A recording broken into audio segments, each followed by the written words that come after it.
वपा परिमलोल्लासवासिताधर पल्लवं मुखं वरदराजस्य मुग्धस्मितमुपास्महे आकारत्रयसम्पन्नाम् अरविन्दनिवासिनीम् अशेषजगदीशित्रीं वन्दे वरदवल्लभाम्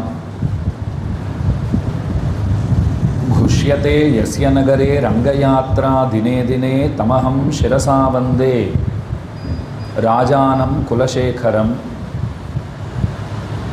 வாழி யதிராசன் வாழி யதிராசன் வாழி யதிராசனென வாழ்த்துவார் வாழியென வாழ்த்துவார் வாழியென வாழ்த்துவார் தாழ் இணையில் தாழ்த்துவார் விண்ணோர் தலை அகிலாத்ம குணாவாசம் அஜ்ஞான திமிராபகம் ஆஸ்ரிதானாம் சுசரணம் வந்தே அனந்தாரிய தேசிகம் श्रीमते रम्यजामातृ मुनीन्द्राय महात्मने श्रीरंगमासिने भूयात् नित्यश्रीः नित्यमंगलम् पर्पलवारियर नற்கலைநாட பரம பரங்குருவாய் நற்பொருள் ஆயிரமாயிரமாய் அருள் நலனுடை நாதனுமாய் நற்புகழ் வேதியர் நான்மறைவாணர்கள் நாடொரும் போற்றி நிற்ப ஏற்பான் அண்ணங்கராரியன் மலரடி ஏத்துவன் ஏத்துவனே. குலசேகர பெருமாள் பரம கிருபையுடன் நாம் அனைவரும் உய்வடைதற் பொருட்டு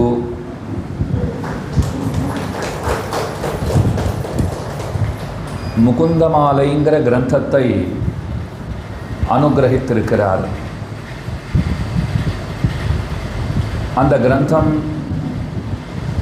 பற்பல வேதாந்த கருத்துக்களை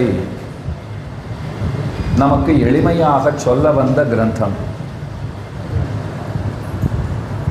நாம் உய்வடைய வேண்டும்னு சொன்னால் கண்ணனை விட்டால் நமக்கு நிச்சயமாக வேறு கதி கிடையாது. கண்ணனல்லால் இல்லை கண்டீர் சரண் என்று ஆழ்வாரும் பாடினார். அதனால் பகவானை ஒருபோதும் நாம் விடலாகாது.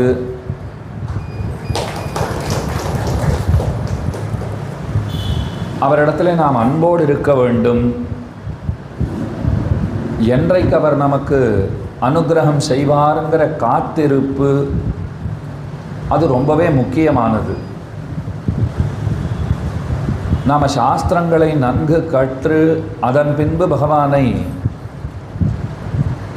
அவரை அறிய வேண்டும்னு முற்பட்டால் அது இந்த ஜென்மத்திலே நடக்கப் போகிற விஷயம் அன்று. நாம் தெரிந்து கொள்ள வேண்டியதெல்லாம் அவர் நம்மை அடைவதற்கு தொடர்ச்சியாக முயற்சிகளை செய்து கொண்டு வருகிறார்.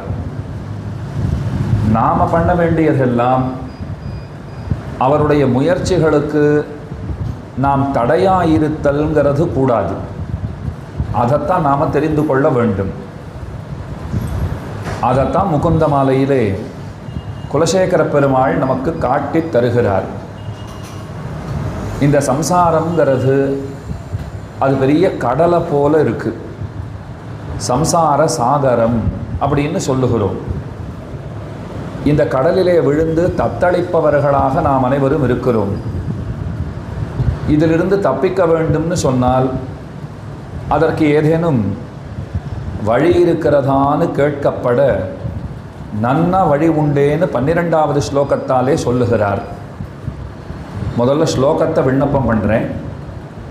பவ ஜலதி கதானாம் துவன்வமாதாஹதானாம் சுத துஹித்ரு களத்ர திராண பாரார்த்திதானாம் விஷம விஷயத்தோயே மஜ்ஜதாம் அப்ளவானாம் பவது சரணமேகோ விஷ்ணுபோதோ நராணாம். இந்த சம்சாரங்கிறது பெரிய கடல். சம்சார சாகரம் கோரம் அனந்த கிளேஷ பாஜனம்னு சொல்லுவார்கள். இது முடிவில்லாத துன்பங்களை தன்னகத்தே கொண்டிருக்கிற இடம். இருள் தருமா ஞாலம் அப்படின்னு இதனை சொல்லுவார்கள். பரமபதத்துக்கு தெருள் தருமா ஞாலம்னு பேரு, இந்த உலகிற்கு இருள் தருமா ஞாலம்னு பேரு. இங்கே என்னென்ன விபரீதங்கள் உண்டு அப்படின்னால் பற்பல ரெட்டைகளை நாம் பார்க்கிறோம். அதென்ன ரெட்டைகள்? வெயிலையும் பார்க்கிறோம், மழையையும் பார்க்கிறோம், இல்லை குளிர பார்க்கிறோம். சுகம் துக்கம்னு ரெண்டு இருக்கிறது. இப்படி பற்பல ரெட்டைகள். நிறைய பணங்காசு இருக்கிறதுங்கிறது ஒன்று. வறிய நிலை ஏழ்மை நிலைன்னு ஏற்பட்டால் அதையும் இந்த உலகத்திலே நாம் பார்க்கவே செய்கிறோம். அப்போ நிறைய ரெட்டைகளினால் நாம் பீடிக்கப்பட்டிருக்கிறோம். சுகமாக இருக்கோமேன்னு சந்தோஷப்பட முடிகிறதா? ஏதாவது துக்கம் வந்துடுமோங்கிற கவலை ஆட்கொள்கிறது. துக்கம் வந்துடுத்துன்னா அது மீளா துயர்னு சொல்லி அதிலிருந்து மீள முடியாமல் நாம் அல்லல் உருகிறோம். அப்போ சம்சாரம் எத்தனை கொடியதுன்னு நமக்கு தெரிகிறதோ இல்லையோ, அதைத்தான் சொல்கிறார் இந்த இடத்துல. பற்பல ரெட்டைகள் காத்தடிக்கிறா போல அடிக்கிறது. திடீர்னு சுகங்கிற காத்தடிக்கிறது. அப்பாடான்னு இளைப்பாடுறதுக்குள்ளே துக்கங்கிற காற்று அடிக்கிறது. இப்படி மாறி மாறி நம்மளை படுத்தின்னு இருக்கு. அதுக்கு மேலே சொன்னார் பாருங்க, சுற்றி இருக்கிற உறவினர்கள்லாம் எப்படிப்பட்டவாளாக இருக்கான்னால் இருக்கிற பிடுங்கல்லாம் நமக்கு போராதுங்கிறா போலே பற்பல பிடுங்கல்கள். அதைத்தான் வரிசையாக சொல்கிறார். மனைவி மக்கள் உத்தார் உறவினர்னு சொல்லிட்டு எத்தனை எத்தனை தொந்தரவுகள் இங்கே நமக்கு ஏற்பட்டிருக்கிறது. அப்படின்னா அந்த குடும்ப வாழ்க்கைங்கிறது அறவே கூடாதா அப்படின்னு ஒரு கேள்வி எழும். சாஸ்திரம் சொல்கிறது, நீ பகவானிடத்திலே போகிறாய் என்னால் எல்லாத்தையும் எல்லாவற்றையும் எல்லாரையும் நன்னா விட்டுட்டு போ அப்படின்னு சாஸ்திரம் சொல்கிறது. ஏன்னா நாம் எல்லாரும் தனித்தனியான ஆத்மாக்கள். ஏதோ இந்த ஜென்மத்தில் கர்மவசத்தால் ஒரு குடும்பங்கிறது நமக்கு கிடச்சிருக்கு. இதை மாதிரி பல கோடிக்கணக்கான குடும்பங்களை நாம் பார்த்தாச்சு. இப்போ நாம் ஆசைப்படுறது, நம்முடைய அபிப்பிராயம் என்னென்னா, இனிமே இந்த மாதிரியான குடும்பங்கிற கூட்டிலே எல்லாம் நாம் சிக்கிக்கொள்ளவே படாது. அதைத்தான் நாம் நினச்சிட்டு இருக்கோம். அப்போ இதெல்லாம் விட்டுட்டுத்தான் பகவானிடத்திலே போக வேண்டும்.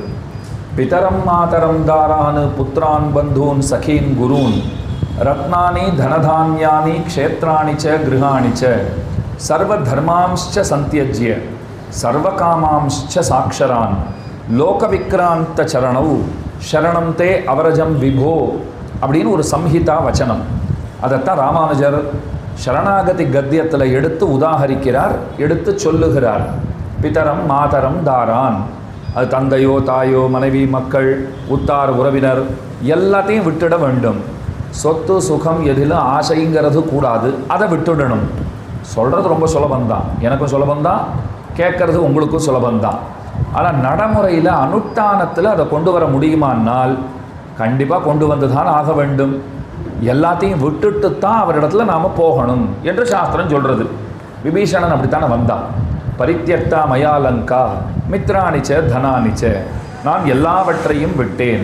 என்னுடைய உற்றார் உறவினர்களை விட்டேன், லங்கையை விட்டேன், செல்வங்களை விட்டேன், வீடு வாசலை விட்டேன், எல்லாத்தையும் விட்டேங்கிறான். இப்போ நம்ம நிலம் அப்படி இருக்கா?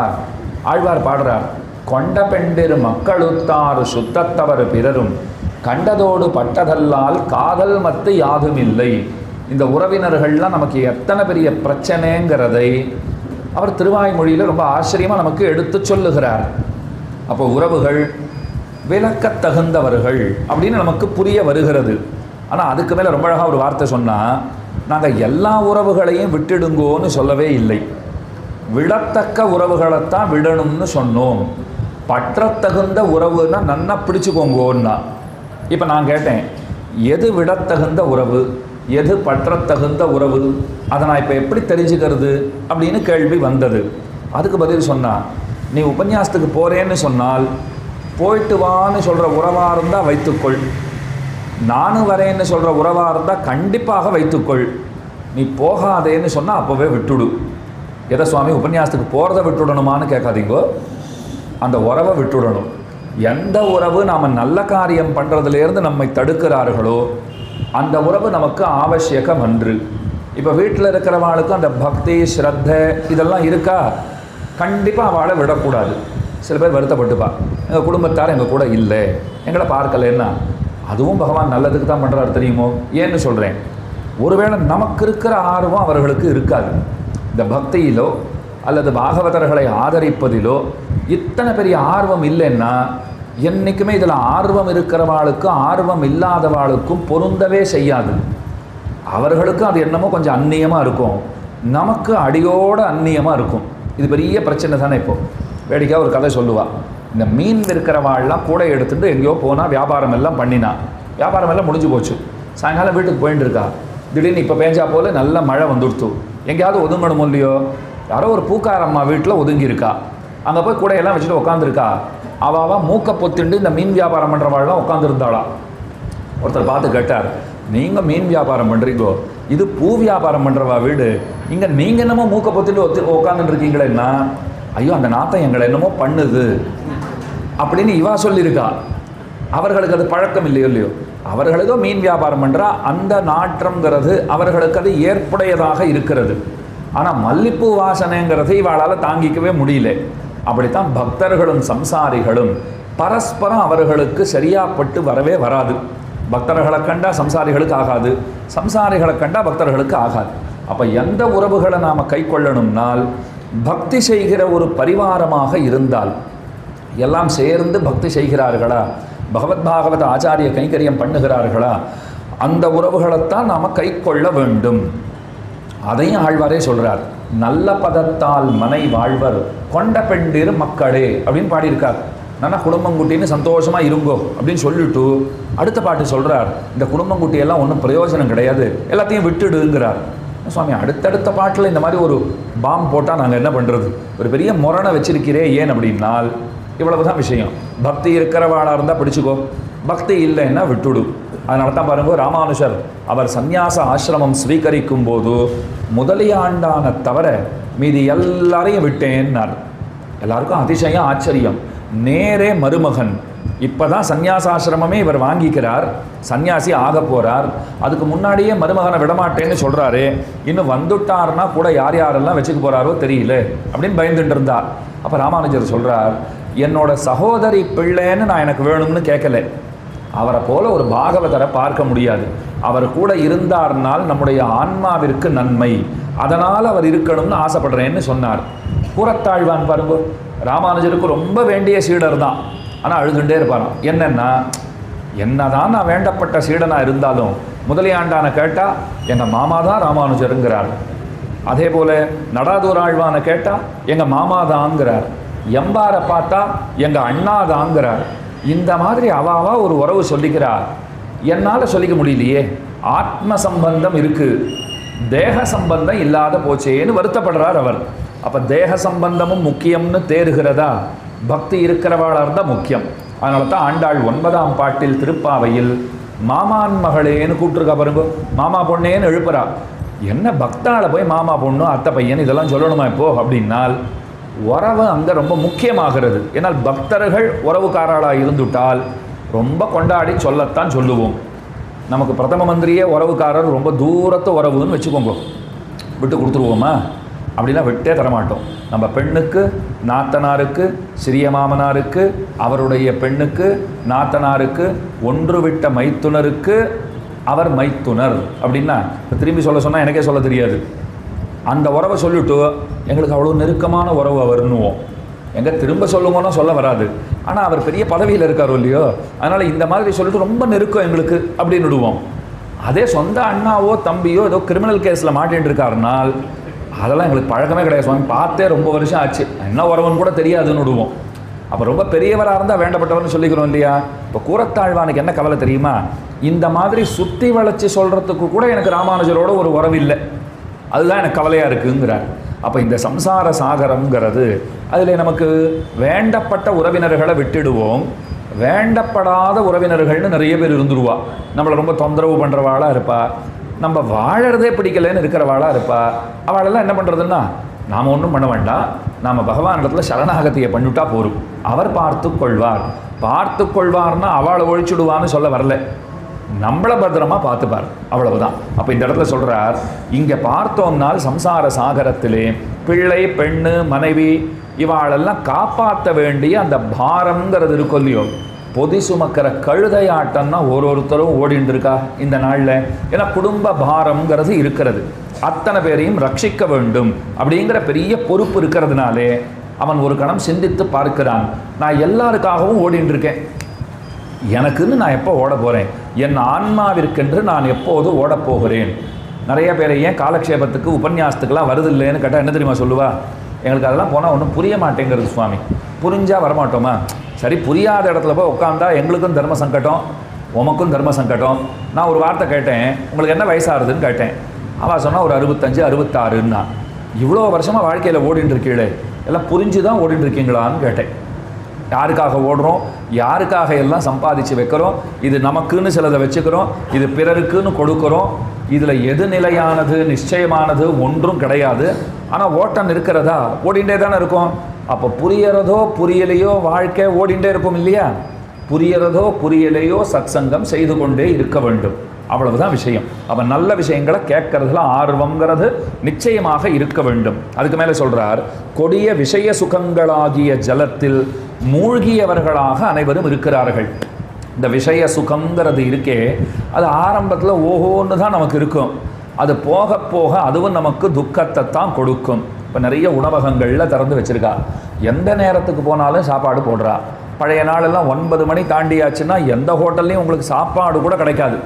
எவ்வளோ நல்லவாளாக இருந்தால் பாருங்க, அதுக்கு மேலே சாப்பிட்டா அவன் வயத்துக்கு ஆகாது, அதனால் நான் ஹோட்டலை திறந்து வைக்க மாட்டேன். இப்போ யாராவது அப்படி சொல்லுவாளா, உன் வயத்துக்கு ஆனா வாசியா ஆகாட்டா வாசியா, நான் திறந்து வச்சுருப்பேன், என் வயிறு ரொம்பணும், நீ வந்து சாப்பிட்டுட்டு தான் போகணும் அப்படின்னு வச்சுருக்காளோ இல்லையோ. அப்போ பழைய நாளில் ரொம்ப ஒரு சிஸ்டமேட்டிக்காக எல்லாம் நடந்துட்டு இருந்தது. இப்போ அப்படி இல்லை, எல்லாம் என்னென்னமோ ஆர்டர் பண்ணி ஜங்க் ஃபுட்டுன்னு நிறையா சாப்பிட்டுடுறா. அது மேலே எத்தனை பிரச்சனைகளை உண்டு பண்ணுறது. அப்போ உலகத்தில் பார்த்தோம்னால் முதல்ல சுகமாக இருக்கா போல் இருக்குது, அப்புறம் அதுவும் துன்பமாக தான் இருக்குது. இங்கே சுகம்னு ஒன்று கிடையவே கிடையாது, நாம சுகம்னு பிரமித்திருக்கிறோம். இதை ரொம்ப அழகாக விவரிப்பா. ஒரு நாய் ஒரு எலும்பு துண்டை கவ்வி கொண்டு போகிறதுனால் அது அத்தனை சந்தோஷமாக போகுமா.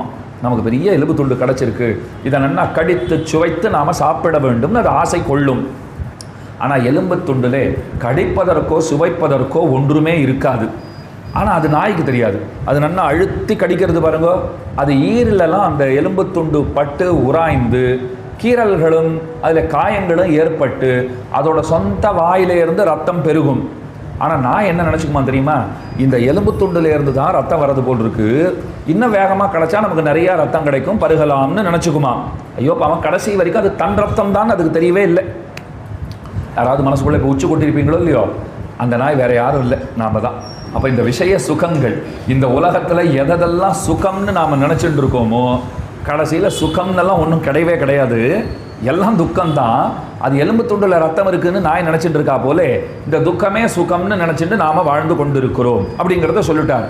உடனே ஒருத்தர் எழுந்து கேட்டார், என்ன சுவாமி இப்படி பயமுறுத்திட்டு இருந்தால் எப்படி, ஏன்னா கொஞ்சம் உருப்படியாக அதாவது சொல்லக்கூடாதா, சம்சார சாகரம் ரொம்ப கோரமானதுன்னு நீர் சொல்லி தான் நாங்கள் தெரிஞ்சுக்கணுமா, உம்மை விட எங்களுக்கு வயசு அதிகம், உம்மை விட எங்களுக்கு அனுபவம் அதிகம், வாழ்க்கையை பார்த்துருக்கோம், எங்களுக்கு பெரிய குடும்பம், கஷ்ட நஷ்டங்கள்லாம் நாங்கள் நிறையா பார்த்தாச்சு, சம்சார சாகரம் கொடுமையானதுங்கிறத உமக்கு நாங்கள் கிளாஸ் எடுக்கிற அளவுக்கு நாங்கள் தேர்ந்தவர்களாக தான் இருக்கோம், எங்களுக்கு ஆறுதலாக ஏதாவது சொல்லணும், இதுலேருந்து தப்பிக்கிறதுக்கு வழி இருக்கான்னால் குலசேகர பெருமாள் சொல்கிறார், பேஷா வழி உண்டு, நன்னா கேட்டுக்கோங்கன்னார்.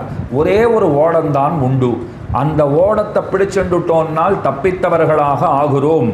அதைத்தான் சொல்கிறார், அப்ளவானாம் ஓடமில்லாதவர்களான நராணாம், ஓடம் கிடைக்காதவர்களாக சிரமப்படுகின்றவர்களான மனிதர்களுக்கு ஒரே ஒரு ஓடம் உண்டு, அதற்கு விஷ்ணு போதம்னு பேர். விஷ்ணு போதம் வினா நான்யத்து கிஞ்சிதஸ்தி பராயணம் அப்படின்னு ஜிதந்தே ஸ்தோத்திரம் சொல்லும். அந்த ஓடத்திற்கு விஷ்ணுன்னு பேர். அதனால தான் ஆண்டாள் பாடின பாருங்கோ, வைகுந்தன் என்பதோர் தோணி பெறாது உழல்கின்றேன்னா, அந்த வைகுந்தன்கிற தோணி அந்த ஓடை எனக்கு கிடைக்க மாட்டேங்கிறதுன்னு சொன்னாள். அப்போ பகவானாகிற ஓடத்தை பற்றினோம்னு சொன்னால் நாம் தப்பித்தவர்களாக ஆகிறோம். அந்த ஓடத்தை விட்டுட்டோம்னா அவ்வளோதான் போச்சு. ஒரு 28-30 வருஷம் முன்னே இருக்குமா, ஒரு படம் வந்தது. உலகமே திரண்டு போய் அந்த படத்தை பார்த்தது. என்னென்னா, எங்கே இருந்தோ ஒரு இடத்துலேருந்து ஒரு கப்பல் புறப்பட்டது. அந்த கப்பலில் பல பேர் பிரயாணம் செய்தார்கள். ஒரு பனிப்பாறையில் அந்த கப்பல் போய் மோதியது. மெல்ல மெல்ல கப்பல் மூழ்க ஆரம்பித்தது. பல பேர் அதில் உயிர் இழந்தார்கள்.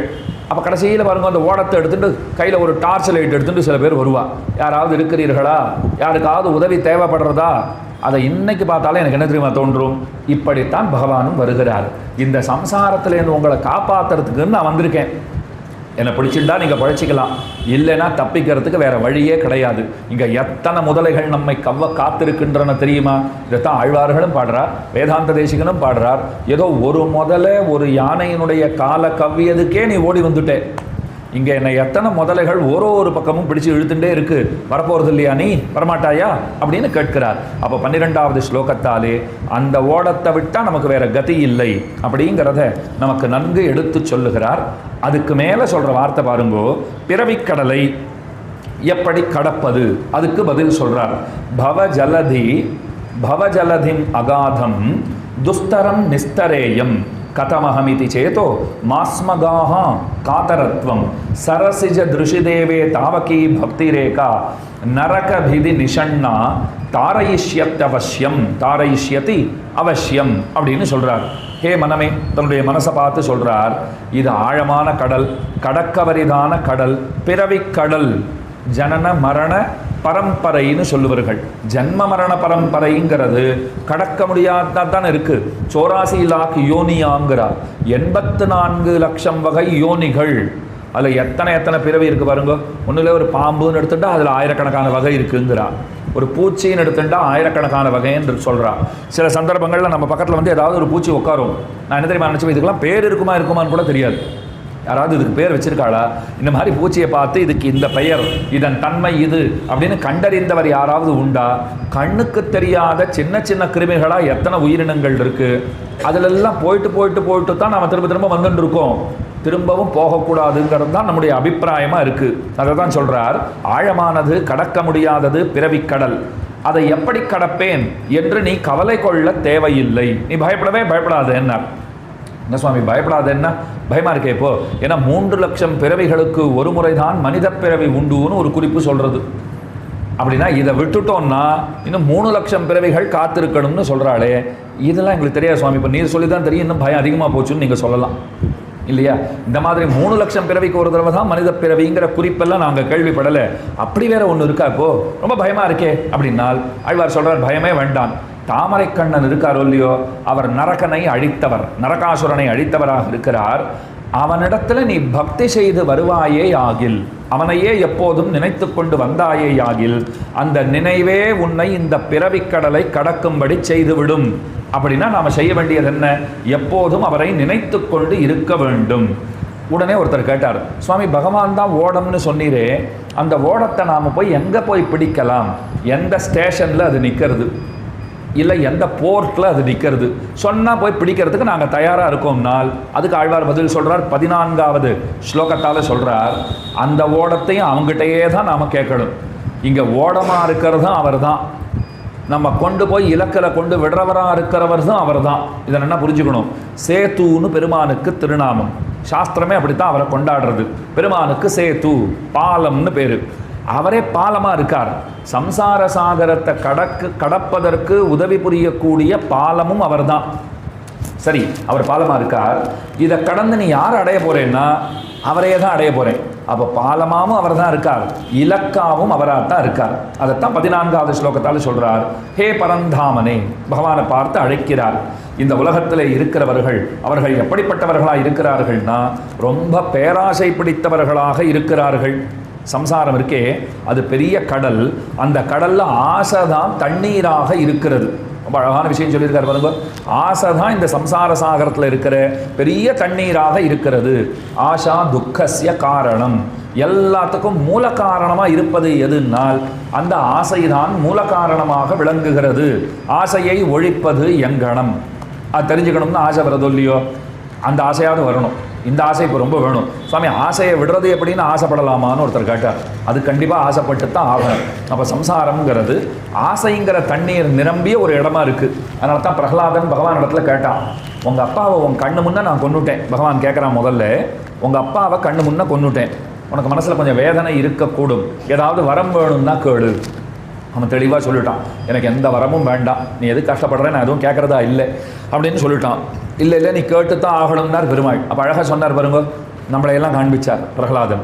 இவாளுக்கெல்லாம் உலக இன்பங்களில் ஆசை அப்படி வளர்ந்துட்டே போகிறது இல்லையோ, அதை மாதிரி உன் விஷயத்தில் பக்தி வளர்ந்துட்டே போகணும். அவனுக்கு எவ்வளோ நம்பிக்கை பாருங்க.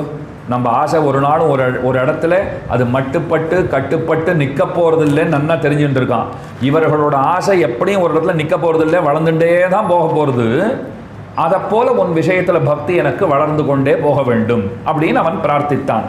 அப்போ சம்சாரம்ங்கிறது பெரிய கடலாக இருக்குது. இதில் ஆசையே தண்ணீராக இருக்கிறது. இதில் காமமாகிய காற்று அது என்ன செய்கிறது அப்படின்னால் அது மோகத்தை கிளப்பி விடுகிறது. அந்த மோகம் கிளம்பித்துன்னா அது பெரிய அலையாட்டம் அடிக்க ஆரம்பிக்கிறது. அதுக்கு மேலே ஒரு சுழல் உண்டு. இதிலே மனைவிதான் சுழலாக இருக்கிறாள், இது மக்கள். அதுக்கு மேலே நாம் என்ன சொல்கிறோம், இதுக்கு என்னுடைய குழந்தைகள். அந்த என்னுடையன்னு சொல்லும் போதே அபிமானம் வரதா இல்லையா? சுகர் இருக்கார் பாருங்க, அவர் அம்மா வயிற்றில் இருந்தார், வியாசாச்சாரியருடைய பிள்ளை. வியாசன் இங்கும் அங்குமா ஆசிரமத்தில் போயிட்டு வந்துட்டு இருக்கார். அவர் மனைவி ஒரு ஓரமாக கிடந்தாள், அப்படியே உட்காந்தே தூங்கிட்டு இருக்கா அந்த அம்மா, நிறை மாத கர்ப்பிணி. இவர் போச்சே வரைச்சி அந்த அம்மாவனுடைய அந்த பருத்த வயிற்றை அப்படி பார்த்துட்டே போறார். ஆகா, நாள் நெருங்கெடுத்து எப்போ வேணும்னா பிரசவம் ஆகலாம், நமக்கு குழந்தை பிறக்க போகிறது அப்படின்னு அவருக்கு சந்தோஷம். அப்போ அந்த குழந்தை உள்ளுக்குள்ளே அப்படி உதைக்கிறது போல் இருக்கு அம்மாவே. அவளுக்கு தெரியல, அவள் தூங்கிட்டு இருக்கா. இவர் கிட்ட போனார், என்னடா குழந்தாய், என்னுடைய அருமை செல்வமே, வெளியில் வரணும்னு நீ ஆசைப்பட்டு இருக்கியா? நீ கவலைப்படாத, சீக்கிரம் வரலாம்னார். இந்த குழந்தை உள்ளேருந்து பேசித்து, எனக்கு ரொம்ப பயமாக இருக்குது, வெளியில் வரத்துக்கு பயமாக இருக்குது. அதெல்லாம் பயப்படாத, சௌக்கியமாக வந்துடுவேன் என் செல்வமே, நீ நன்னா வந்துடுவடா அப்படின்னு இவர் சொல்கிறார். குழந்தை சொல்லித்து, நான் வெளில வரத்துக்கெல்லாம் பயப்படல, இப்போவே என் செல்வமே செல்வமேன்னு நீ பாசத்தை பொழிகிறியே, இன்னும் வெளியில் வந்துட்டா இந்த மோகத்தில் நீ என்னையும் ஆழ்த்தி விடுவாயோன்னு பயமாக இருக்குன்ட்டு. எவ்வளோ பக்குவப்பட்ட குழந்தை பாருங்க. வெளியில் வந்துட்டா என் குழந்தை நான் வெளியில் அனுப்ப மாட்டேன், என் கூடவே தான் வச்சிருப்பேன் நீ சொல்லிட்டு இருக்காத. நான் என்ன ஆன்ம நன்மைக்கு நான் தான் போய் ஏதாவது செய்தாக வேண்டும், தேடியாக வேண்டும். அதனால் நான் உன் பேச்செல்லாம் கேட்டு இருக்க மாட்டேன். அதுக்குன்னு தந்தைன்னு மதிப்பில்லாமல் இருப்பேன்னு பொருள் கிடையாது. அது ஏதோ எனக்கு நீ தந்தையாக இருக்கீர், கர்மம் காரணமாக நீர் தந்தை, கர்மம் காரணமாக நான் பிள்ளை. இந்த ஜென்மத்துக்கு உம்ம வார்த்தையை கேட்டு நீர் சொன்னபடி நடக்க வேண்டியது என் கடமை, அதெல்லாம் செய்வேன். ஆனால் இந்த அபிமானத்தில் இந்த மோகத்தில் நாம் போய் விழுந்துட்டோம்னு சொன்னால் உயிர் போகிற வரைக்கும் இந்த அஜ்ஞானம்ங்கிறது விடவே செய்யாது. அப்பப்போ நமக்கு நாம கூட சொல்லிப்போம், என்ன இப்போ எல்லாரையும் நாம் நினைக்கணுமான்னு, எல்லாரும் நம்மளை நினைக்கிறாளன்னு, நாம் உண்டு அப்படின்னு இருந்துடலான்னா பொல்லாத மனசு கேட்காது பாருங்க. நம்ம என்னைக்கு அப்படி இப்படித்தான் இருக்கணும்னு நினைக்கிறச்சே தான் நம்ம மனசு எப்படி இருக்கக்கூடாதோ அப்படி நம்மளை அழைச்சின்னு போகும். அந்த சாமர்த்தியம் அதுக்கு தான் இருக்குது. நாம் இப்படித்தான் வைராக்கியமாக இருக்கணும்னு நினச்சிட்டு இருந்தா அன்னைக்கே நம்ம வைராக்கியம் எல்லாம் தவிடுபொடி ஆகிடுறது பாருங்க. அதனால் அந்த வைராக்கியத்தில் நம்ம வச்சுக்கவே வேண்டாம். பகவான் தான் எல்லாங்கிற எண்ணத்தோடு இருந்துட்டா போகிறோம். அதே இந்த இடத்துல சொல்கிறார், இங்கே உடன் பிறந்தவர்கள் அவள்லாம் முதலைகளாட்டம் இருக்கான்னா, யாரும் அவாவா கூட பிறந்தவாள் இப்போ நினச்சிக்க வேண்டாம், பொதுவாக சொல்கிற வார்த்தை தான் இது. ஒரு குடும்பம்னு எடுத்துட்டா இதெல்லாம் இருக்கத்தானே செய்யும். பல கருத்துடையவர்கள் இருப்பார்கள். அந்த கருத்துகளில் அபிப்பிராய பேதம்ங்கிறது நமக்கு இருக்கத்தான் செய்யும். 5 விரல்கள் ஒன்றா இருக்கான்னு நமக்கு சொல்லி கொடுத்துருக்காளா இல்லையா? ஒன்றா இல்லையோ? அப்போ இங்கே எல்லாம் ஒன்றா இருப்பதுங்கிறது, ஒன்றாக இருந்தாலும் பேதம்ங்கிறது இருக்கத்தான் செய்யும். அந்த பேதம் பெரிதாகாமல் பார்த்து கொள்ள வேண்டிய பொறுப்பு தான் நம்மக்கிட்ட இருக்குது. அதை வேணும்னா நம்ம செய்யலாமே தவிர பேதமே இல்லாதிருக்கைங்கிறத ஒருபோதும் நம்மாலே அந்த நிலையை அடைவதுங்கிறது முடியவே முடியாது. இயல்பாகவே ஜீவபரபேதமே உண்டு. பரமாத்மா வேறே, ஜீவாத்மா வேறே. அப்போ பேதம்ங்கிறது இருக்கத்தானே செய்கிறது. ஆனால் அந்த பேதத்திலும் இப்போ யூனிட்டி இன் டைவர்சிட்டின்றாலும் இல்லையோ, வேற வேறையாக இருந்தாலும் அதில் ஒரு ஒற்றுமை இருக்குது. இப்போ நான் வேற, நீங்கள் வேற, பகவான் வேற, நாமெல்லாம் பரஸ்பரம் வேற வேற, நம்மிலிருந்து அவர் வேற, அவரிலிருந்து நாம் அனைவரும் வேறே. என்ன சுவாமி எல்லாம் வேற வேறன்னா சம்மந்தமே கிடையாதான்னா, இல்லையோ ஒரு ஒத்துமை உண்டு, எல்லாருக்குள்ளேயும் அவர் தான் இருக்கார், அந்த ஒத்துமை இருக்கும் இல்லையோ. அதை போலத்தான் பேதமில்லாத வாழ்க்கையை நாம் அமைத்து கொள்ள வேண்டும். அதனால் உடன் பிறந்தவர்கள் எல்லாம் நம்மை பெரிதும் தொந்தரவு செய்கிறார்கள். இத்தகைய சமுத்திரத்திலே மூழ்குகின்ற எங்களுக்கு நாங்கள்லாம் அப்படியே தத்தளிச்சுட்டு இருக்கோமே. அப்போ பெருமானிடத்தில் அவர் கேட்குறார், நீதான் உன்னை கொண்டு வந்து எங்கள் முன்னாடி நிறுத்தணும். ஏன்னா நான் தேடி போய் எந்த ஓடத்தையும் பிடிக்க போகிறவன் அல்லேன். ஏன்னா இப்போ உபன்யாசம் ஆரம்பிச்சே நான் ஒரு விஷயம் சொன்னேன். நாம் என்ன பண்ணணும் அப்படின்னால், அவர் பண்ணுற முயற்சிகளுக்கு நாம் தடையாக இல்லாமல் இருந்தால் போதுமானது. நாம் தனிப்பட எந்த முயற்சியும் பண்ணணும்னு யாரும் சொல்லலை. அவர் நம்ம அடைவதற்கு முயற்சிகளை பண்ணிட்டு இருக்கார். நாம் அவரை பார்த்து என்ன தெரியுமா சொல்லக்கூடாது? வேணும்னா நானே கூப்பிடுறேன், அது வரைக்கும் நீ ஒன்றும் தேவையில்லைன்னு சொல்லக்கூடாது. இதை சொன்னால் அவர் கோபம் வந்துடும். ஓ, உன்னை நீயே பார்த்துட்டு விடுவியா? உனக்கு அத்தனை சாமர்த்தியம் இருக்கா? நான் உனக்கு ஒட்டாசை பண்ணலைன்னால் உன்னால் ஏதும் செய்ய முடியாது. இவன் இதை பண்ணக்கூடாதுன்னு நான் நினச்சுட்டேன்னா அதை உன்னால் பண்ண முடியுமான்னு அவர் கேட்குறாரு. அவர் ஒன்று நினைக்கட்டும், இது நடக்கக்கூடாதுன்னு நினச்சுட்டாருன்னா நான் நடத்தி காட்டுறேன்னு என்னால் நடத்த முடியுமா? நிச்சயம் முடியாது. அப்போ எல்லாம் செய்விக்கிறவர் அவர் தானே. அதைத்தான் இந்த இடத்துல சொல்கிறார். நான் எந்த முயற்சியும் பண்ணுறதா இல்லை. பகவானே, நீயே உன்னுடைய திருவடிகளின் மீது பக்திங்கிற அந்த ஓடத்தை எனக்கு கொடுத்துரு. அதை கொடுத்துட்டா சுலபமாக நான் இந்த உலகத்தை, பவசாகரத்தை தாண்டி விடுவேன் அப்படின்னு சொல்லிட்டு அதுக்கு மேலே பகவான் இடத்துல சொல்கிறார், எதெல்லாம் செய்யக்கூடாதுன்னு இருக்கிறதோ அதெல்லாம் நான் செய்ய மாட்டேன்கிறார். நாம் எல்லாம் என்ன பண்ணுவோம்? சாஸ்திரம் எதை செய்யாதேன்னு சொல்லி வைத்திருக்கிறதோ அதை கண்டிப்பாக பண்ணுவோம். எதை பண்ணுன்னு சொல்லியிருக்கோ அதை நிச்சயமாக பண்ண மாட்டோம். நிந்திதாச்சார கரணம் நிவர்த்தம் கிருத்திய கர்மணா பாபியாம்சம் அமரியாதம் பாகிமாம் வரத பிரபு அப்படின்னு ரொம்ப ஆச்சரியமாக திருக்கச்சினம்பிகள் தேவப்பெருமாளை பார்த்து சொல்கிறார். அதே போல் வேதாந்த தேசிகன் அவர் ஞாச தசகங்கிற கிரந்தத்தில் இதே அர்த்தத்தை சொல்கிறார். பெருமானே, என்னை பாரு, நீ எதெல்லாம் பண்ணக்கூடாதுன்னு சொன்னியோ அதை நான் ஆயிரக்கணக்கான தடவை பண்ணி முடிச்சுட்டேன். நீ எதெல்லாம் பண்ணுன்னு சொல்லியிருக்கியோ அதை ஒரு தடவை கூட பண்ணேன்னு எனக்கு நினைவிற்கு இல்லை. நான் சொன்னேன் பகவான்கிட்ட, வேணும்னா இப்படி பண்ணேன், நாங்கள் எதெல்லாம் நாங்கள் பண்ணணும்னு நீ ஆசைப்படுறியோ அதெல்லாம் நீ பண்ணாதேன்னு மட்டும் எங்ககிட்ட சொல்லிப்பார், கண்டிப்பாக பண்ணியிருப்போம். சில குழந்தைகள் இப்படி தான் இருக்கும், மாற்றி சொன்னாத்தான் செய்யும், நேரடியாக சொன்னால் செய்யாது. இப்போ பாரு, அவன் போய் வாசலில் பால் வாங்கிட்டே வரமாட்டான் அப்படின்னு சொல்லி பாருங்க, குழந்தை பாத்திரத்தை எடுத்துன்னு போய் பாலை வாங்கிட்டு வரும். அவன் இப்போ பாருங்க பால் வாங்கிட்டு வந்துடுவான்னு சொல்லி பாருங்க, நகரவே நகராது. அது முதலே சொல்லிடும், நீ சொன்னால் மாற்றி செய்யணும், அதுதான் என் வேலை. அப்படித்தான் நாம் பகவானோட எதிரம்பு கோர்த்து கொண்டிருக்கிறோம். ஏன் காத்தாலும் நம்மளால் 4 மணிக்கு எழுந்துக்க முடியலன்னால், நீங்கள் ஏதாவது காரணம் யோசிச்சு பாருங்க. உடம்பு முடியல, லேட்டாக தூங்குறோம், அதெல்லாம் காரணமே கிடையாது. சாஸ்திரம் 4 மணிக்கு எழுந்துக்கோன்னு சொல்லியிருக்கு, அதனால தான் எழுந்துக்க முடியல, வேறு ஒன்றுமே கிடையாது. அது மட்டும் 8 மணிக்கு எழுந்துக்கோன்னு சொல்லட்டும், 3:30 மணிக்கு எழுந்து உட்காந்துருப்போம். நம்ம பாவம் நம்மளை எப்படி டீல் பண்ணுறதுன்னு அதுக்கு தெரியல, அது தப்பாக டீல் பண்ணிகிட்டு இருக்கு. மாற்றி சொன்னால் செய்கிறதுக்கு தயாராக இருக்கும். அப்போ செய்யாதேன்னு சொன்னதெல்லாம் பண்ணுறவாளாக நாம் இருந்துகிட்டே இருக்கோம் இல்லையா? அதைத்தான் சொல்கிறார் பகவானே, இந்த உலகத்துக்கெல்லாம் நீதான் புவனபதியாக இருக்கிறாய். ஹே புவனபதே, உலகத்துக்கெல்லாம் தலைவனாக நீ இருக்கிறாய். சில பாவிகள்லாம் அப்படி இருக்கான்னா, ஒரு கணம் கூட உன்னிடத்திலே பக்தி செய்ய மாட்டேன் என்கிறார்கள். கணப்பொழுது கூட பகவானுக்கு நாம் அர்ப்பணிக்கவில்லைன்னு சொன்னால் அந்த வாழ்க்கை வாழ்ந்துதான் என்ன பிரயோஜனம்? அவளெல்லாம் நான் கண்ணெடுத்து பார்க்கவே மாட்டேன் அப்படின்னுட்டார்.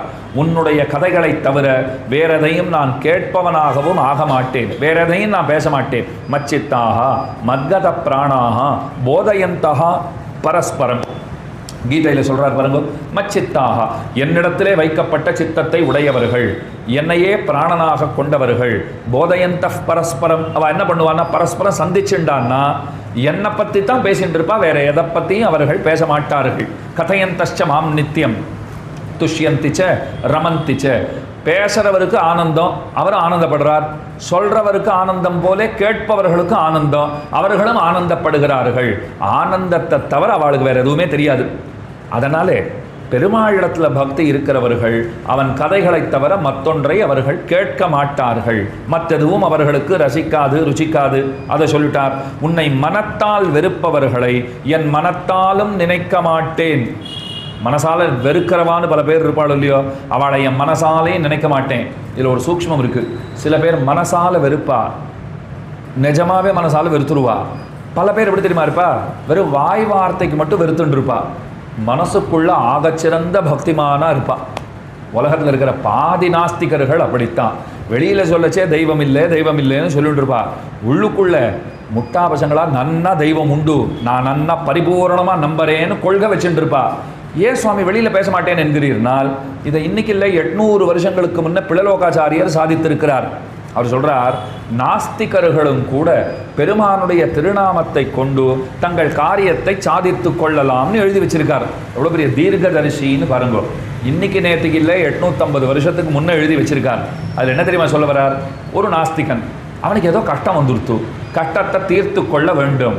அவனும் என்னென்னமோ பண்ணி பார்க்குறான், யாருக்கும் தெரியாத பூஜை புனஸ்காரம் பரிகாரம் எல்லாம் பண்ணி பார்த்தாலும் கஷ்டம் தீரமாட்டேன் என்கிறது. அப்போ அவங்ககிட்ட போய் ஒருத்தர் சொன்னாலாம், ஊரில் ஒரு பெரிய ஒரு சந்தர் புராண புருஷர் நல்லவர் ஒருத்தர் வந்திருக்கார், அவரை போய் பாரு, அந்த சுவாமிஜியை போய் பார்த்துட்டு வந்தியானா உனக்கு ஏதாவது அவர் பரிகாரம் சொல்லுவார், அந்த சாமியாரை கண்டிப்பாக போய் பார்த்துடுவோன்னு சொல்லப்பட்டது. அவர் சொன்னார், ஒரு அப்பாயின்மெண்ட் வாங்கி கொடு, ஆனால் ராத்திரி ஒரு 11:30-12 மணிக்கு இருந்தால் ரொம்ப நல்லா இருக்கும், ஏன்னா எல்லாரும் உறங்கின பிற்பாடு போனால் எனக்கு ஒன்றும் பிரச்சனை இல்லை அப்படின்னு விட்டார்.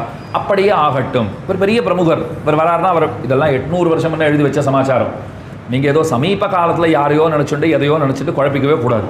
800 வருஷம் முன்னே எழுதி வச்சிருக்கார். அப்போ அவர் பார்த்தா ராத்திரி போய் அவரை போய் பார்க்குறாரு, இந்த மாதிரி கஷ்டம் சுவாமி. உடனே அவர் சொன்னாரா, பக்கத்தில் ஏதாவது கோயில் இருக்கா, போய் இந்த பூஜை புனஸ்காரங்கள்லாம் இந்த பரிகாரங்கள்லாம் பண்ணேன்னா, ஐயோ நாசமாக போச்சு, என் பொழப்பே தெய்வம் இல்லைங்கிறதுல தான் ஓடின்னு இருக்கு, நான் கோயிலுக்கெல்லாம் போய் நிற்பதெல்லாம் முடியாது, அது கண்டிப்பாக முடியாது, நான் போகாத பண்ணுறதுக்கு ஏதாவது பிராயசித்தம் இருந்தால் சொல்லுங்கோ அப்படின்ன உடனே அவர் சொன்னார், திருநாமங்களை மனசுக்குள்ளே எப்பவும் ஜபித்து கொண்டே இரு, அதை பண்ணிட்டு இருந்தாலே உனக்கு எல்லா கஷ்டங்களும் தீர்ந்து விடும்.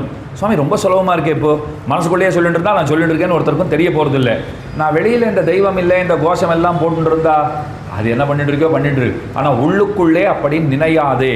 இதுக்கு இன்னொன்று நான் சொல்கிறேன். பிரகலாதனுடைய தந்தை ஹிரண்யகசிபு, அவரை பகவான் கொல்வதற்காக வந்தாரா, வதம் பண்ணுறாரா, உளம் தொட்டு இரணியன் ஒன்மார்பகலம் பிளந்திட்ட கைகள்னு பாசுரம். அப்படி நெஞ்சத்தை தொட்டு பார்த்தாராம் பெருமாள். இப்போ நாம் கூட நம்மளை ஒருத்தர் ஏமாத்துட்டார், ரொம்ப வேண்டியவர் ஏமாத்துட்டாருன்னா அவர் பார்த்து என்ன சொல்லுவோம், சார் கொஞ்சம் உங்கள் நெஞ்சை தொட்டு சொல்லுங்க, கேட்குறமா இல்லையா, இது நெஜம்தான்னு உங்கள் நெஞ்சை தொட்டு சொல்லுங்க பார்ப்போம், உங்களுக்கு நான் ரூபா கொடுக்கல, நெஞ்சை தொட்டு சொல்லுங்க அப்படின்னு கேட்குறத நம்ம பார்க்குறோம். அப்படின்னா வாய் வார்த்தைக்கு சொன்னால் கூட பரவாயில்ல, உள்ளத்திலேருந்து சொல்கிறீரா அப்படின்னு கேட்குறோம் இல்லையா. அதை போலத்தான் பகவான் அப்படி தொட்டு பார்த்தாராம் இரணியனை. சும்மா நம்மக்கிட்ட துவேஷத்தோடு இருக்கானா, இல்லை உள்ளுக்குள்ளேருந்தே துவேஷம் இருக்கா, தொட்டால் சுட்டது பெருமானுக்கு, ஐயோ இது புறையோடி போயிருக்கு, உள்ளுக்குள்ளேயே இருக்கிற துவேஷம் இது. அதுக்கப்புறம் தான் வதமே பண்ணியிருக்காரு. அதனால தான் இந்த பாட்டில் இந்த ஸ்லோகத்தால் அவர் சொல்கிறார் பாருங்கோ, உன்னை மனத்தால் வெறுப்பவர்களை நான் அவர்களை ஒருபோதும் என்னுடைய மனத்தாலே நினைக்க மாட்டேன். எல்லாத்துக்கும் மேலே கடைசியில் சொன்னார், நான் எதை வேணும்னா பண்ணாத இருந்துருவேன், உனக்கு திருவாராதனம் பண்ணுறது மட்டும் என்னால் நிறுத்தவே முடியாது, என்னை அப்படி ஆக்கிவிடு, எப்போதும் உனக்கு பூஜைகள் செய்பவனாக நான் ஆக வேண்டும், நீ எவ்வவற்றையெல்லாம் பண்ணக்கூடாதுன்னு சொல்லி வைத்திருக்கிறாயோ அவற்றையெல்லாம் நான் செய்யவே மாட்டேன்னு உனக்கு உறுதியாக சொல்லுகிறேன். அப்படி சொல்லிட்டு ஒரு கணம் சிந்தித்து பார்க்கிறார். நான் உறுதியாக சொல்லிட்டு நான் அப்படி நடந்துக்கிறதுங்கிறதெல்லாம் என் வசத்தில் இருக்கிற விஷயம் கிடையாது, நான் சொன்னபடி நடப்பவனாக என்னை ஆக்க வேண்டியதும் உன்னோட பொறுப்பு தான், என்னை நீ காப்பாற்றிக்கோ அப்படின்னு அவரிடத்துல ரொம்ப ஆச்சரியமான வார்த்தை சொல்லுகிறார்.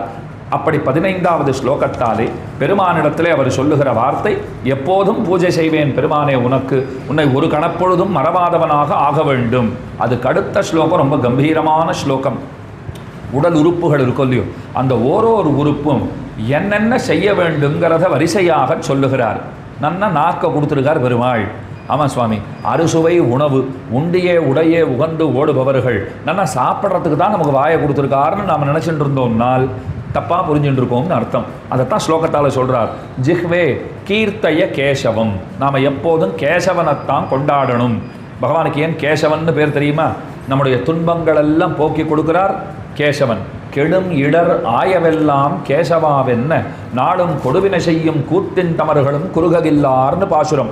அப்போ துன்பங்களெல்லாம் போக்கி கொடுக்கிறார், கேசவன்னு பேர். கேசிங்கிற அசுரனை பெருமான் முடித்தார், கேசவன்னு பேர். நன்னா கேசாபாசத்தோட கூடியவராக இருக்கார், கேசத்தோட கூடியவராக இருக்கார், கேசவன்னு பேர். அதுக்கு அடுத்தது பாருங்க, கான பிரம்மா, ஈசன் சிவன், இந்த 2 பேருக்கும் மேம்பட்டவராக இருக்காரா, கேசவன்னு பேர். இப்படி 4 அர்த்தத்தை சொல்கிறார். முதல்ல கஷ்டங்களை போக்கி கொடுக்குறார் கேசவன், கேசிங்கிற அசுரனை முடித்தார் கேசவன். அதுக்கு மேலே கேசவன் நன்னா கேசாபாசத்தோடு பாருங்க, எனக்கு அது ஞாபகம் வரல, கேசாபாசம் இருந்தால் தான் ஞாபகம் வரும். அப்போ கேசாபாசத்தோட கூடியவராக இருக்கார், கேசவன்னு பேர் ஏற்பட்டிருக்கு.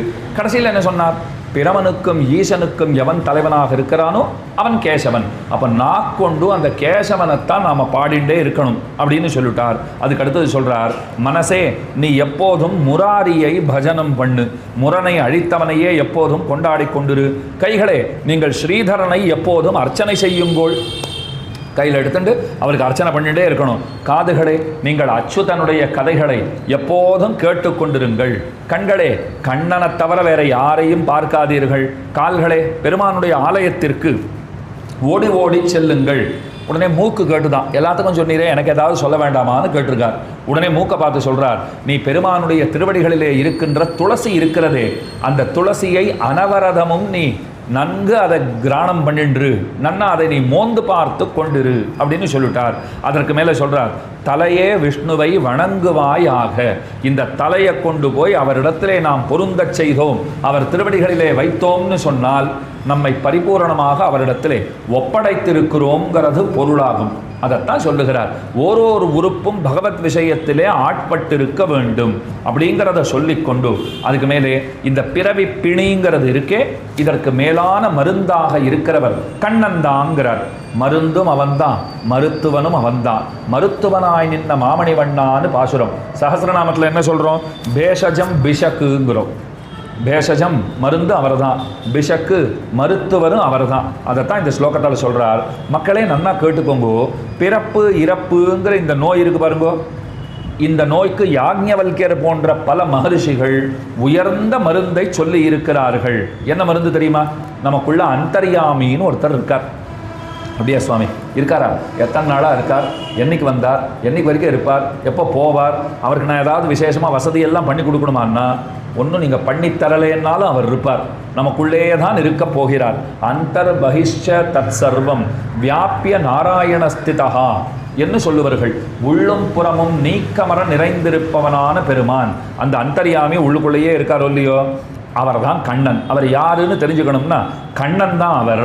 அந்த கண்ணன் என்ன செய்கிறார் அப்படின்னால், அவருடைய நாமங்களாகிய அமிர்தத்தை நாம் எப்போதும் பானம் செய்து கொண்டிருந்தால், விஷ்ணு சஹஸ்ரநாமம் இருக்கே, அந்த விஷ்ணு சஹஸ்ரநாமத்தை உயர்ந்த மருத்துவம், இந்த சித்த மருத்துவம்லாம் சொல்கிறா பாருங்க, ஆயுர்வேத சாஸ்திரம்லாம் சொல்கிறாளே, அதிலெல்லாம் விஷ்ணு சஹஸ்ரநாமத்தை பற்றி என்ன சொல்லி இருக்கிறார்கள்னால், எந்த ஒரு ரோகத்துக்கும் இது மருந்தாக செயல்படும் அப்படின்னு பரிந்துரை செய்திருக்கிறார்கள். அந்த நாளில் இருந்த மருத்துவர்கள் அவள்லாம் என்ன சொல்லியிருக்கா? உடம்பு சரியில்லையா, சஹஸ்ரநாமத்தை சொல்லு அப்படின்னா உடம்பு வந்தா பார்த்துக்கலாம்னு அர்த்தம் கிடையாது, எப்போதும் சொல்லணுங்கிறது அர்த்தம். சம்சாரமாகிற இந்த பெரும் பிணிக்கே அது உயர்ந்த மருந்தாக சொல்லப்படுகிறது. அச்சுதானந்த கோவிந்த நாமோச்சாரண பேஷஜாத்து நஷ்யந்தி சகலா ரோகாக சத்தியம் சத்தியம் வதாமியம்னு சொல்கிறோம் இல்லையா? அப்போ எந்த மாத்திரை மருந்து எடுத்துட்டாலும் அச்சுதா அனந்தா கோவிந்தா அப்படின்னு சொல்லிட்டு எடுத்துக்கொள்கிற பழக்கத்தை வச்சுக்கோங்க. ஒருத்தர் கேட்டார், இதே வரிசையில் தான் சொல்லணுமா சுவாமி? இப்போ நான் கோவிந்தா அனந்தா அச்சுதான்னா ஏதாவது தப்பு நடந்துருமா? மாத்திரை வேலை செய்யாதா? எப்படிலாம் கேள்வி கேட்குறா தெரியுமா? மாத்திரை போட்டுனா அது என்ன வேலை செய்யணுமோ செய்யும். கொஞ்சம் பகவானே நினச்சுட்டோன்னா கொஞ்சம் இன்னும் அதனுடைய வீரியம்ங்கிறது இருக்கும் இல்லையோ. என்றைக்குமே நாம் சாப்பிட்ற மாத்திரையில் ஒன்றுமே கிடையாது. அது சரியாக்குங்கிற நம்ம நம்பிக்கையில் தான் எல்லாமே இருக்குது. அந்த நம்பிக்கையோட பெருமானுடைய திருநாமங்களை உச்சரித்து கொண்டிருக்க வேண்டும். அதைத்தான் இந்த இடத்துல அவர் சொல்லுகிறார். ஒரே மருந்து தான், அந்த மருந்துக்கு கண்ணன்னு திருநாமம். அவனுடைய திருநாமங்களாகிற அமிர்தத்தை நாம் எப்போதும் பானம் செய்து கொண்டு வந்தோம்னு சொன்னால் சாஸ்வதமான மோட்ச சுகமே நமக்கு கிடைத்து விடும். நம்ம மனசை நம்ம எப்படி தயார் பண்ணிக்கணும் தெரியுமா? என்கிட்ட ஒருத்தர் வந்து கேட்டார், சுவாமி இந்த உலகத்தில் சௌக்கியமாக இருக்கிறதுக்கு ஏதாவது ஒரு விஷயம் வழி சொல்லுங்கன்னார். எனக்கு என்னமோ அந்த கணம் தோன்றியது. அவர்கிட்ட கேட்டேன், நீர் கேட்குற கேள்வியே தப்பு. நீர் எப்படி தெரியுமா கேட்கணும்? இந்த உலகத்தில் இருக்கணும், இல்லைன்னா நான் சௌக்கியமாக இருக்கணும், இப்படின்னு பிரித்து தான் கேட்கணும். இந்த உலகத்தில் இருக்கிறதுங்கிறது வேறு, சௌக்கியமாக இருக்கிறதுங்கிறது வேறு. இங்கே சௌக்கியமாக இருக்கிறதுங்கிறது ஒரு நாள் நடக்கவே நடக்காது, அதில் சந்தேகமே வேண்டாம். இப்போது உப்பு போட்ட பாயாசம் கொடுன்னு யாராவது கேட்க முடியுமா? சக்கரை போட்ட பாயாசம் தான் நமக்கு தெரியும், வெல்லம் போட்ட பாயாசம் தான் நமக்கு தெரியும். அது உப்பு போட்டு பாயாசம் கொடு அப்படின்னா ஐயோ முதல்ல நன்னாவும் இருக்காதே. அப்போ சம்சாரத்தில் சுகத்தை கொடுன்னா அது அப்படி தான் இருக்குது. இப்போது உப்பை புளியோதரையில் போடலாம், காத்தால் கொடுத்தா போல் கருவேப்பிலை சாதத்தில் போட்டால் உப்பு அதில் சேர்க்கலாம். பாயசத்தில் கொண்டு போய் அதில் போய் உப்பை சேர்க்க முடியுமோ? அப்போ சம்சாரத்தில் சுகமாக இருக்க முடியுமோ? அவ்வளவுதான் விஷயம். என்ன சுவாமி இது பாயசத்தில் உப்பு சேர்க்க முடியுமான்னு நீங்கள் கேட்குறீங்கோ. ஞானிகள் என்ன கேட்குறா? சம்சாரத்தில் சுகமாக இருக்க முடியுமா? வாய்ப்பே கிடையாது. அப்போ முடிவு பண்ணிக்கோங்க, சம்சாரத்தில் இருக்கணுமா இல்லை சுகமாக இருக்கணுமா? சுவாமி கேள்வியே சம்சாரத்தில் இப்படி சுகமாக இருக்கிறதுங்கிறது தான். அதுதான் முடியாதுன்னு சொல்லியாச்சு. இப்போ இது இருள் தருமா ஞானம் தான், அதுதான் தெருள் தருமா ஞானம். அங்கே போனால் தான் நமக்கு சுகங்கிறது நிரதிசய ஆனந்தங்கிறது உண்டு.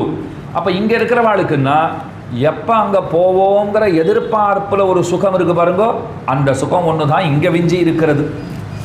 பிள்ளலோகாச்சாரியர் முமுட்சுப்படிங்கிற வசந்த கிரந்தத்தில் ரொம்ப அழகாக சொல்கிறார்.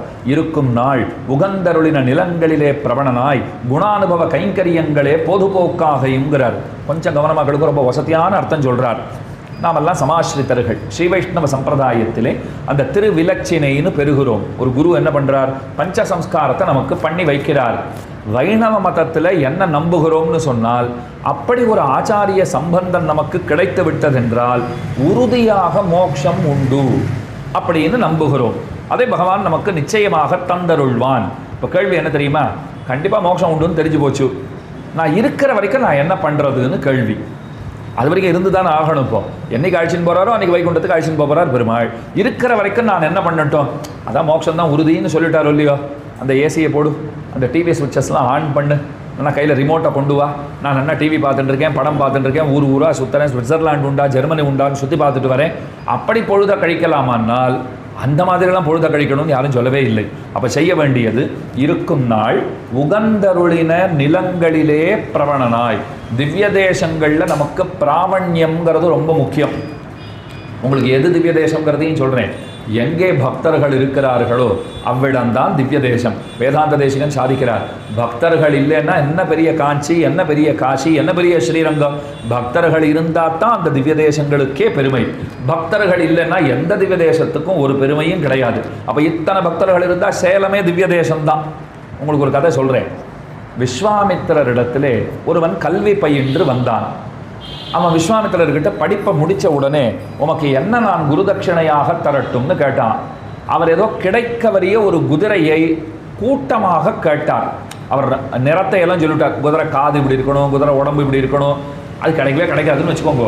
அந்த மாதிரி 100 கணக்கில் குதிரைகள் வேணும்னு சொல்லிட்டார். சிஷ்யம் பார்த்தான். நாமளா போய் வருந்தி வேண்டி வற்புறுத்தி என்ன குருதட்சிணை வேணும்னு கேட்டோம், அதுதான் தப்பு. ஏன்னா அவர் ஒன்றுமே கேட்கல பாவம். அவர் ஒன்றும் வேண்டாம் வேண்டான்னு சொல்லி பார்த்தார். இவன் பிடுங்கி எடுத்தான் பாருங்க. கேட்டியோ இல்லையோ, இப்போ போ அனுப்புகிறேன் அப்படின்னு சொல்லிவிட்டு கிடைக்க வரிதான குதிரைகள் 100 கணக்கில் கேட்டுட்டார். அவன் பார்த்தான், இதை எங்கே போய் தேடுறதுன்னு எனக்கு ஒன்றும் தெரியலேன்னுட்டு தன்னுடைய நண்பனான கருடனிடத்திலே வந்தான். கருடன் அவனுக்கு நண்பன். கருடன் கேட்டான், ஏன்டா பார்த்தா ரொம்ப சோகமாக இருக்கே, என்னாச்சு? தோஸ்துக்கு மூஞ்சி சரியில்லைன்னு அவர் புரிஞ்சு விட்டார். ஏன் மூஞ்சியே நன்னா இல்லைன்னு உடனே, அதை ஏன்பா கேட்குறேன், இந்த மாதிரி விஸ்வாமித்திரர் இந்த மாதிரி குருதட்சிணை கேட்டிருக்கார், என்ன பண்ணுறதுன்னு எனக்கு தெரியல. சரிவா, நான் உன்னை அழைச்சின்னு போகிறேன், ஆகாய மார்க்கமாக பறந்துட்டு போய் பார்க்கலாம், எங்கே கிடைக்கிறதுன்னு தேடலாம். ஆனால் ஒரு நிபந்தனை நல்லா தெரிஞ்சுக்கோ, நான் பகவானை மட்டும்தான் முதுகில் சுமப்பேனே தவிர வேறு யாரையும் முதுகில் நான் இடமே தரமாட்டேன். இது அவருடைய சீட்டு, வேறு யாருக்கும் கிடையாது. என்ன ஐஷன் போகிறேன்னு சொன்னீங்கன்னா உன்னை அப்படியே கவ்விண்டு போகிறேன், வா போகலாம் அப்படின்னு சொல்லிட்டு கவ்விண்டு போயிட்டு இருக்காரு. ஒரு இடத்துல அவள்லாம் போய் தங்கி இருந்தார்கள். அந்த இடத்துல சாண்டிலின்னு ஒருத்தி இருந்தாள், பரம பாகவத்தை. அவளை பார்த்த உடனே கருடனுக்கு ரொம்ப சந்தோஷம். சரி, நன்னா உபசரிப்பாள், அதிதி சத்காரங்கிறது இங்கே நன்னா நடந்துடும் அப்படின்னு அங்கே போனார். இளைப்பாறினார், உண்டு மகிழ்ந்தார். ஒரு பெரிய பாறையில் போய் ரக்கைகளை எல்லாம் அப்படியே விரிய செய்து அதை அப்படியே கீழே ஒரு தரவிரிப்பாட்டம் விரிச்சுட்டார். அந்த ரக்கைகளெல்லாம் அப்படியே உலர்த்தி அப்படியே அவர் ஆறுதல் அடைஞ்சுட்டு இருக்கார், இளைப்பாரி கொண்டிருக்கிறார். அப்போ அப்படியே படுத்துட்டே நினச்சிட்டாராம், இந்த சாண்டிலி இத்தனை உத்தமையாக இருக்கா, சிறந்த பக்தையாக இருக்கிறாள், திவ்ய தேசம் அல்லாத இடத்துல ஏன் இருக்காளோ தெரியலேன்னு நினைச்சார். அவ்வளவுதான் அவர் நினைச்சது. அடுத்த கணம் பார்த்தா என்னமோ பொசுங்கர வாசனை அவருக்கு வந்தது. என்னமோ தீயரா போல இருக்கேன்னு திரும்பி பார்த்தா 2 பக்கமும் ரக்கைகள் பற்றி எரிந்து கொண்டிருக்கிறது. என்ன தப்பு பண்ணோங்கிறத அவர் உணர்ந்துட்டார். ஐயோயோ, ஒரு பரம பாகவத்தை சாண்டிலிங்கிற பக்தை, அவள் எந்த இடத்துல இருக்கிறாளோ அந்த இடமே திவ்ய தேசம்னு நாம் நினச்சிருக்கணும். திவ்ய தேசத்தில் இல்லாமல் இங்கே இருக்காளேன்னு நினச்சிட்டோமே, அந்த தப்புக்கு தான் இந்த தண்டனை போல் இருக்குன்னு மனம் திருந்தினார். உடனே அவளிடத்துல மன்னிப்பு கோரினார். உடனே ரக்கைகள் வந்துடுத்துன்னு சொல்கிறார். அப்போ உகந்தருளின நிலங்கள்னா, இப்போ நம்ம ஊரில் சேலத்தில் பெருமாள் சந்நிதி நிறைய இருக்கோ இல்லையோ, உங்களுக்கு பக்கத்தில் இருக்கிற ஒரு சந்நிதியை தேர்ந்தெடுத்து கொள்ள வேண்டும். இயன்ற கைங்கரியங்களை அங்கே போய் நாம் செய்ய வேண்டும். அது ரொம்ப ரொம்ப முக்கியம். நான் இன்ன கைங்கரியத்தை தான் பண்ணுவேன், இன்ன கைங்கரியத்தை பண்ண மாட்டேன் சொல்லவே கூடாது. சில பேர் அப்படின்லாம் நினச்சிட்டு இருப்பான். யாராவது ஒருத்தர், சுவாமி இந்த விசிறி எடுத்து பெருமாளுக்கு அப்படி விசிறலாம் இல்லையோ அப்படின்னா, என்ன பார்த்து விசிற சொல்கிறீர், இந்த முன் மண்டபமே நான் தான் கட்டி கொடுத்துருக்கேன்னா, சுவாமி அதெல்லாம் நான் இல்லைன்னு சொல்லி. இப்போ பெருமாள் கொஞ்சம் பாவம் வாட்டமாக இருக்கார், வெயில் அதிகமாக இருக்குது, கொஞ்சம் விசிறி எடுத்து வீசினா நன்னா இருக்குமே, பக்கத்தில் இருக்கிறேன்னு சொன்னேன்னா, அதெல்லாம் வேறு யாராவது ஆளை பாருன்னா பெருமாள் நம்மளை நன்னா பார்த்துப்பார். வேறு யாராவது ஆளை பாருன்னு நான் சொல்கிறேன், ஒன்றை நான் பார்த்துக்கிறேன் இரு அப்படின்னு விடுவார் அவர். அதனால் இன்ன கைங்கரியம் தான் வசந்தது, இன்ன கைங்கரியம் தாழ்ந்ததுன்னெலாம் கிடையாது. எல்லா கைங்கரியமும் வசந்த கைங்கரியம் தான். அப்போ இருக்கும் நாள் உகந்தருளின நிலங்களிலே பிரவணனாய், குணானுபவ கைங்கரியங்களே பொதுபோக்காகையும். நிறைய நல்ல நல்ல சம்பிரதாய நூல்களை எல்லாம் நாம் படிக்கணும். படிக்கிறத விட கேட்கணுங்கிறது ரொம்ப ரொம்ப முக்கியம். சந்நிதிகளில் கைங்கரியம் பண்ண வேண்டும்.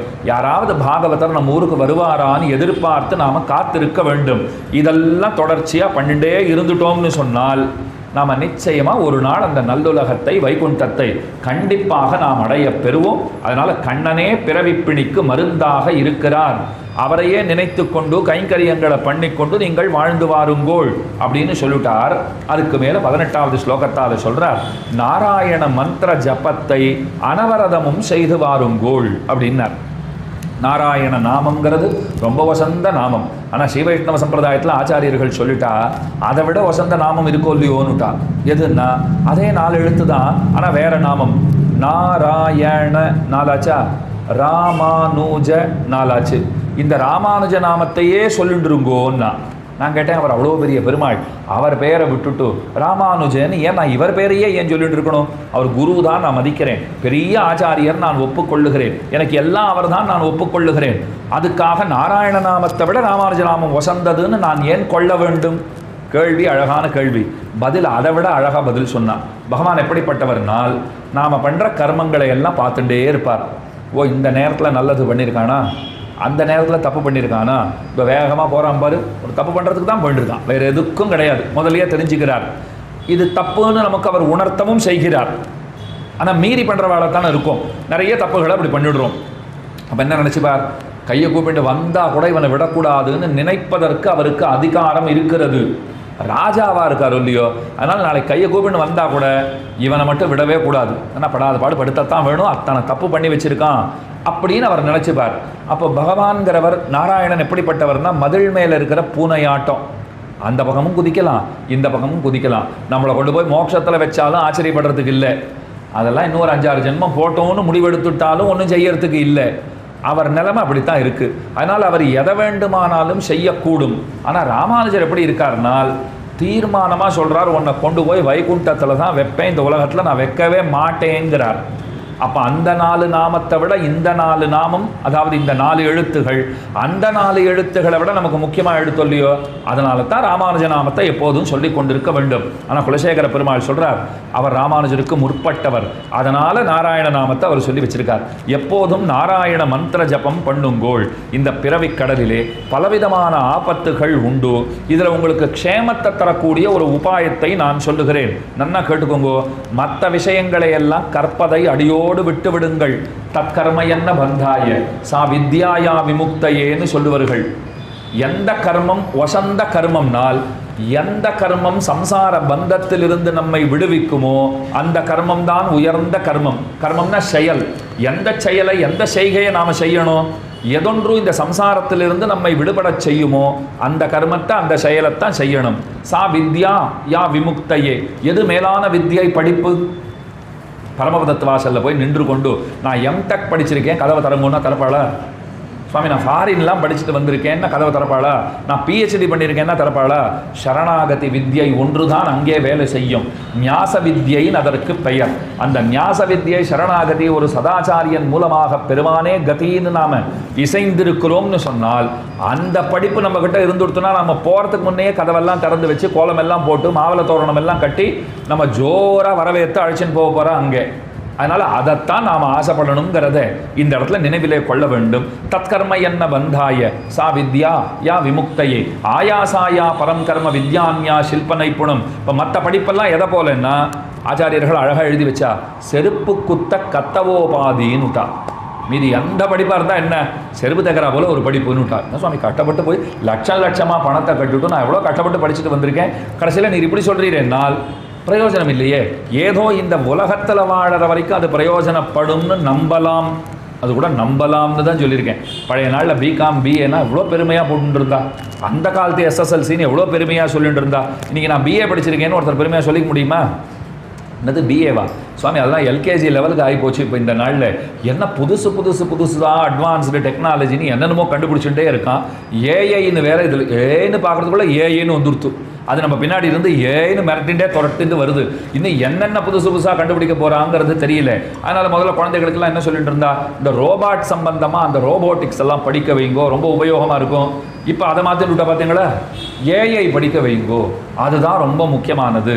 அதுதான் இனிமேல் வர எதிர்காலமே. அதுதான்னால் காலம் தன்னை புதுப்பித்து கொண்டே இருக்கிறது. ஏஐ தான் வசதின்னு நாம் நினைக்கும் போதே இன்னொன்று வந்து நிற்கிறது, நம்ம மொபைல் ஃபோன் ஆட்டம். புதுசாக இதுதான் பர்ஃபெக்ட், புது மாடல் இதுதான் வாழ்ந்து வந்தால் 2ஆம் நாளே அதே கம்பெனி புதுசாக ஒன்று லான்ச் பண்ணுறேன்னு முதல் பக்கத்தில் நம்ம நியூஸ் பேப்பரில் பெருசாக அட்வர்டைஸ்மெண்ட் போட்டிருக்கான். இதை 2 நாள் கழிச்சு பார்த்துக்கூடாதா? நான் முந்தா நாள் தான் ஒன்று வாங்கினேன்னு நம்ம கவலைப்பட்டு இருந்தா அப்போ மனசு ஒரு ஆறுதல் என்ன தெரியுமா சொல்லும்? இப்போ அதை வாங்கினாலும் 2 நாளில் இன்னொன்று புதுசாக வரத்தான் போகிறது.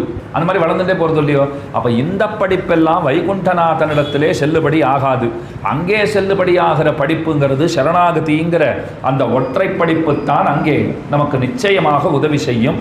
அதைத்தான் சொல்கிறார், பெருமானுடைய திருநாமத்தை எப்போதும் சொல்லிக் கொண்டிருங்கோள். அதை விட்டால் உங்களுக்கு வேறு கதிங்கிறதே கிடையாது. மற்ற படிப்பை எல்லாம் நீங்கள் கற்பதை விட்டு பிரணவத்துடன் கூடிய திருபஷ்டாட்சர மகாமந்திரம், பிரணவம்னா ஓங்காரம், அதுக்கு மேலே நமப்பதம்னு ஒன்று இருக்கும். நமஹான்னு சொல்கிறோம் பாருங்க, ரொம்ப வசந்த வார்த்தை அது. நம்ம ரொம்ப என்ன சுவாமி நமஹானா 2 எழுத்து இருக்குது அவ்வளவுதானே, அதில் என்ன பெரிய வசதி இருக்குன்னா அதில் தான் எல்லாமே இருக்குது. மகானா என்னுடையதுன்னு அர்த்தம்.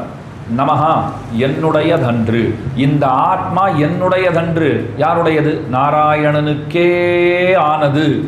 இதுலேயும் அந்த நாராயணனுக்கேன்னு ஏவகாரம் போட்டேன் பாருங்க, அது ரொம்ப முக்கியம். அவனுக்கு மட்டும்தாங்கிற பொருளை அது தர வல்லது. அதனால் அஷ்டாட்சர மந்திரத்தை நாம் சொல்லிட்டு இருக்கணும். பகவானை பார்த்துட்டு நீதான் எல்லாம், உன்னை விட்டால் கதி கிடையாது, உனக்கே நாமாட்செய்வோம்னு ஆண்டாள் பாடினாள். பாட்டை என்ன கவனிச்சு பாருங்க, உனக்கு நாமாட்செய்வோம்னு பாடலை, உனக்கே நாமாட்செய்வோம் இப்படி சொன்னாதான் அவருக்கு திருப்தி.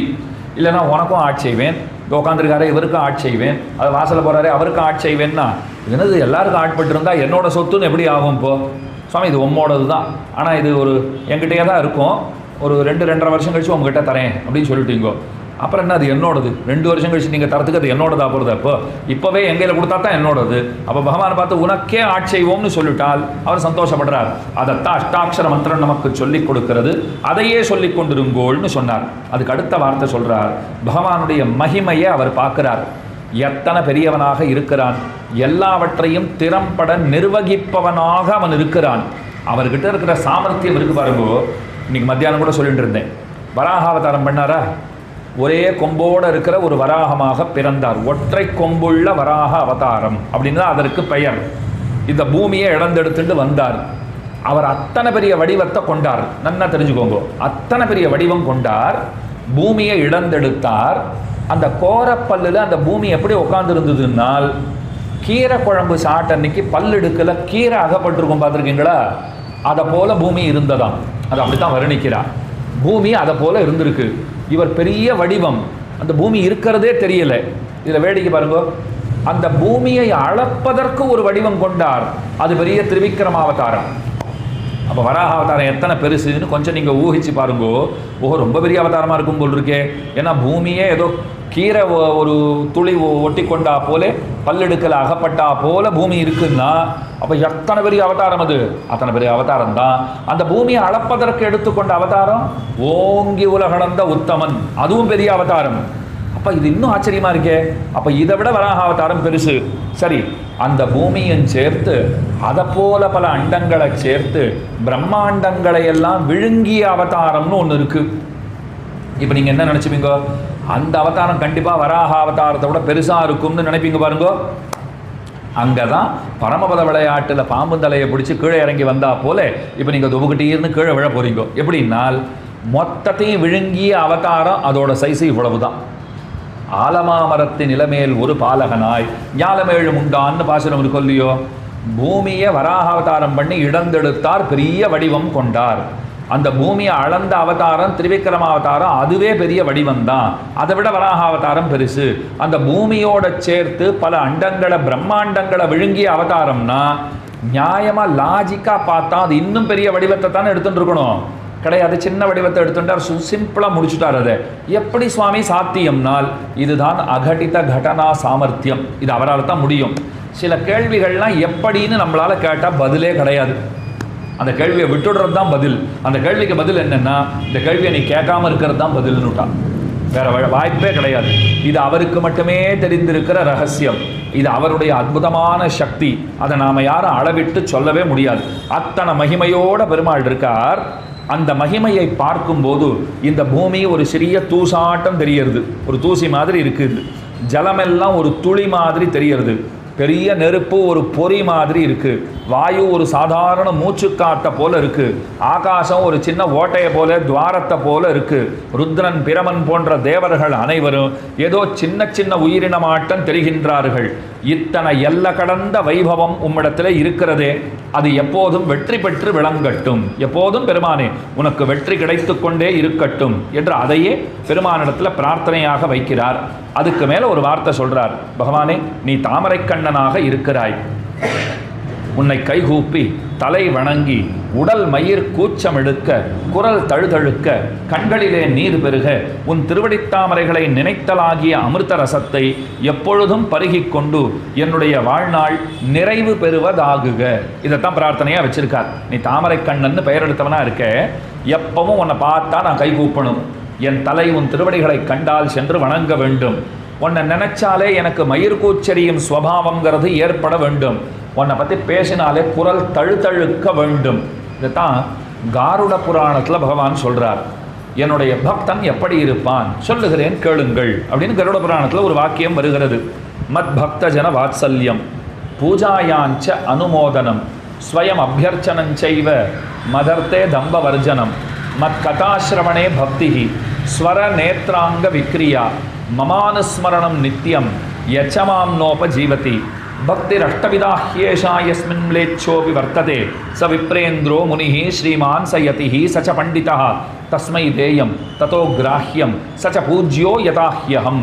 இது பகவத் வச்சனம், பெருமாளே பேசியிருக்கிற வார்த்தை. அவர் என்ன தெரியுமா சொல்றார்? இப்போ நாமளே உட்காந்துக்கலாம், நான் பக்தனா பக்தன் இல்லையா அப்படின்னா இப்போ இந்த விஷயம்லாம் இருந்தால் நாம் பக்தர்கள். முதல்ல சொல்றார், நீ என்னுடைய பக்தன்னு சொன்னால் என்னுடைய பிற பக்தர்களிடத்திலே உனக்கு அன்பு இருக்க வேண்டும். பெரும்பாலும் நம்ம ஆரம்பத்திலேயே அவுட்டுன்னு வச்சுக்கோங்க. ஏன்னா பெரும்பாலும் அது நம்மக்கிட்ட இருக்காது. என்ன பெரிய பக்தர், அவர் நேற்று வரைக்கும் எப்படி இருந்தார்னு எனக்கு தெரியாதான்னு ஆரம்பிப்போம். பெருமாள் என்ன தெரியுமா சொல்கிறார்? அவர் நேற்று வரைக்கும் இருக்கிறது இருக்கட்டும், இன்னைக்கு திருந்தி இருக்காரோ இல்லையோ, நீ இன்னி வரைக்கும் அப்படியே தானே இருக்கே, அதை பற்றி எப்போ கவலைப்பட போகிறே, நீ எப்போ திருந்த போகிறே? அப்போ எந்த பக்தருடைய எந்த தகுதியையும் ஆராய்வதற்கு நமக்கு தகுதியே கிடையாது. இப்போ தானே கருடனுடைய சரித்திரத்தையே பார்த்தோம். அந்த சாண்டிலி அப்படி நினைச்சார்ன உடனே ரெக்கைகள்லாம் தீப்பற்றி எரிந்ததா இல்லையா? அப்போ பக்தர்களை நாம் நிச்சயமாக அன்போடே நடத்த வேண்டும். அவர்களிடத்துல ஒரு ஆறா காதல் நமக்கு இருக்க வேண்டும். அவர்களை கொண்டாடி தீர்க்க வேண்டும். பகவான் சொல்றார், அதுதான் முதற் பண்பு. என் பக்தர்களை பார்த்தா உனக்கு பிடிச்சிருக்கா? பிடிச்சிருக்குன்னு உள்ளம் சொல்லித்துனா நீ பக்தன் ஆயிண்டிருக்கேன்னு அர்த்தம். மத் பக்த ஜன வாத்சல்யம் பூஜாயாஞ்ச அனுமோதனம். அடுத்தது சொன்னார், சில பேர் சொல்லுவா பாருங்க, இந்த காலக்ஷேபம்லாம் கஷ்டப்பட்டு ஏற்பாடு பண்ணி உபன்யாசம்லாம் நடத்துகிறா பாருங்க.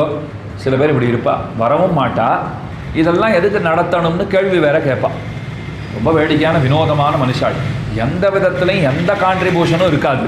சரி வந்தாது உட்காந்து கேட்டாரான்னா அதுவும் இருக்காது. ஆனால் பார்க்குறச்சு என்ன தெரியுமா கேட்பா, அட போயா வேற வேலை இல்லை, இந்த நாளில் இதெல்லாம் போய் ஏற்பாடு பண்ணிட்டு இதெல்லாம் என்னத்துக்கு இப்போன்னு கேட்பா பாருங்கோ.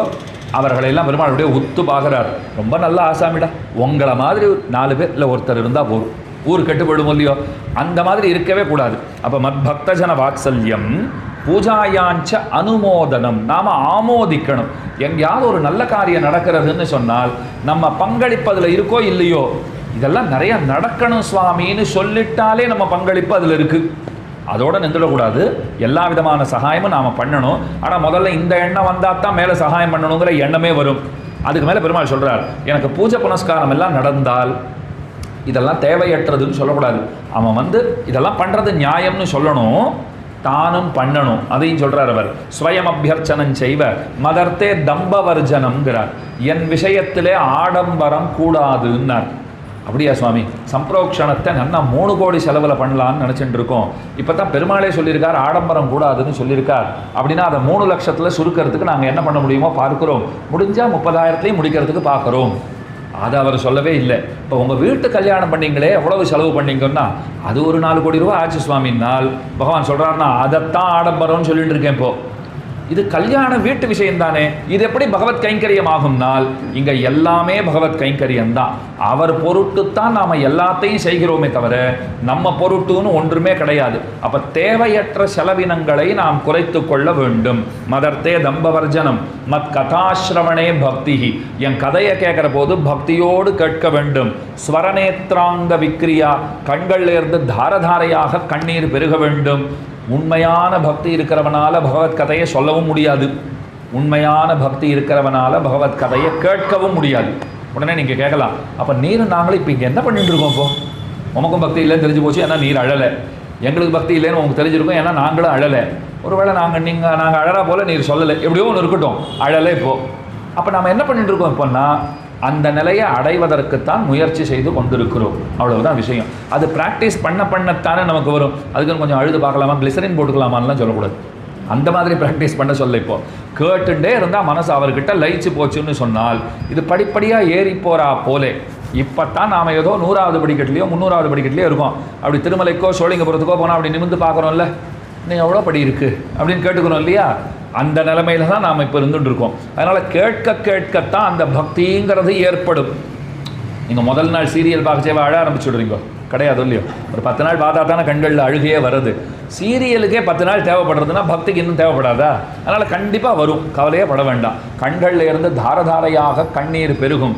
பகவான்னு நினைச்சாலே உடம்பு ஏதோ கூசும், ஏதோ செய்யும். சென்னையில் ஒரு அன்பர் இருக்கார். நான் போனால் அவர் வீட்டில் தான் மார்கழி மாதமானால் தங்குவேன். வடதேசத்து அன்பர், ஒரு 92 93 வயசு இருக்கலாம்.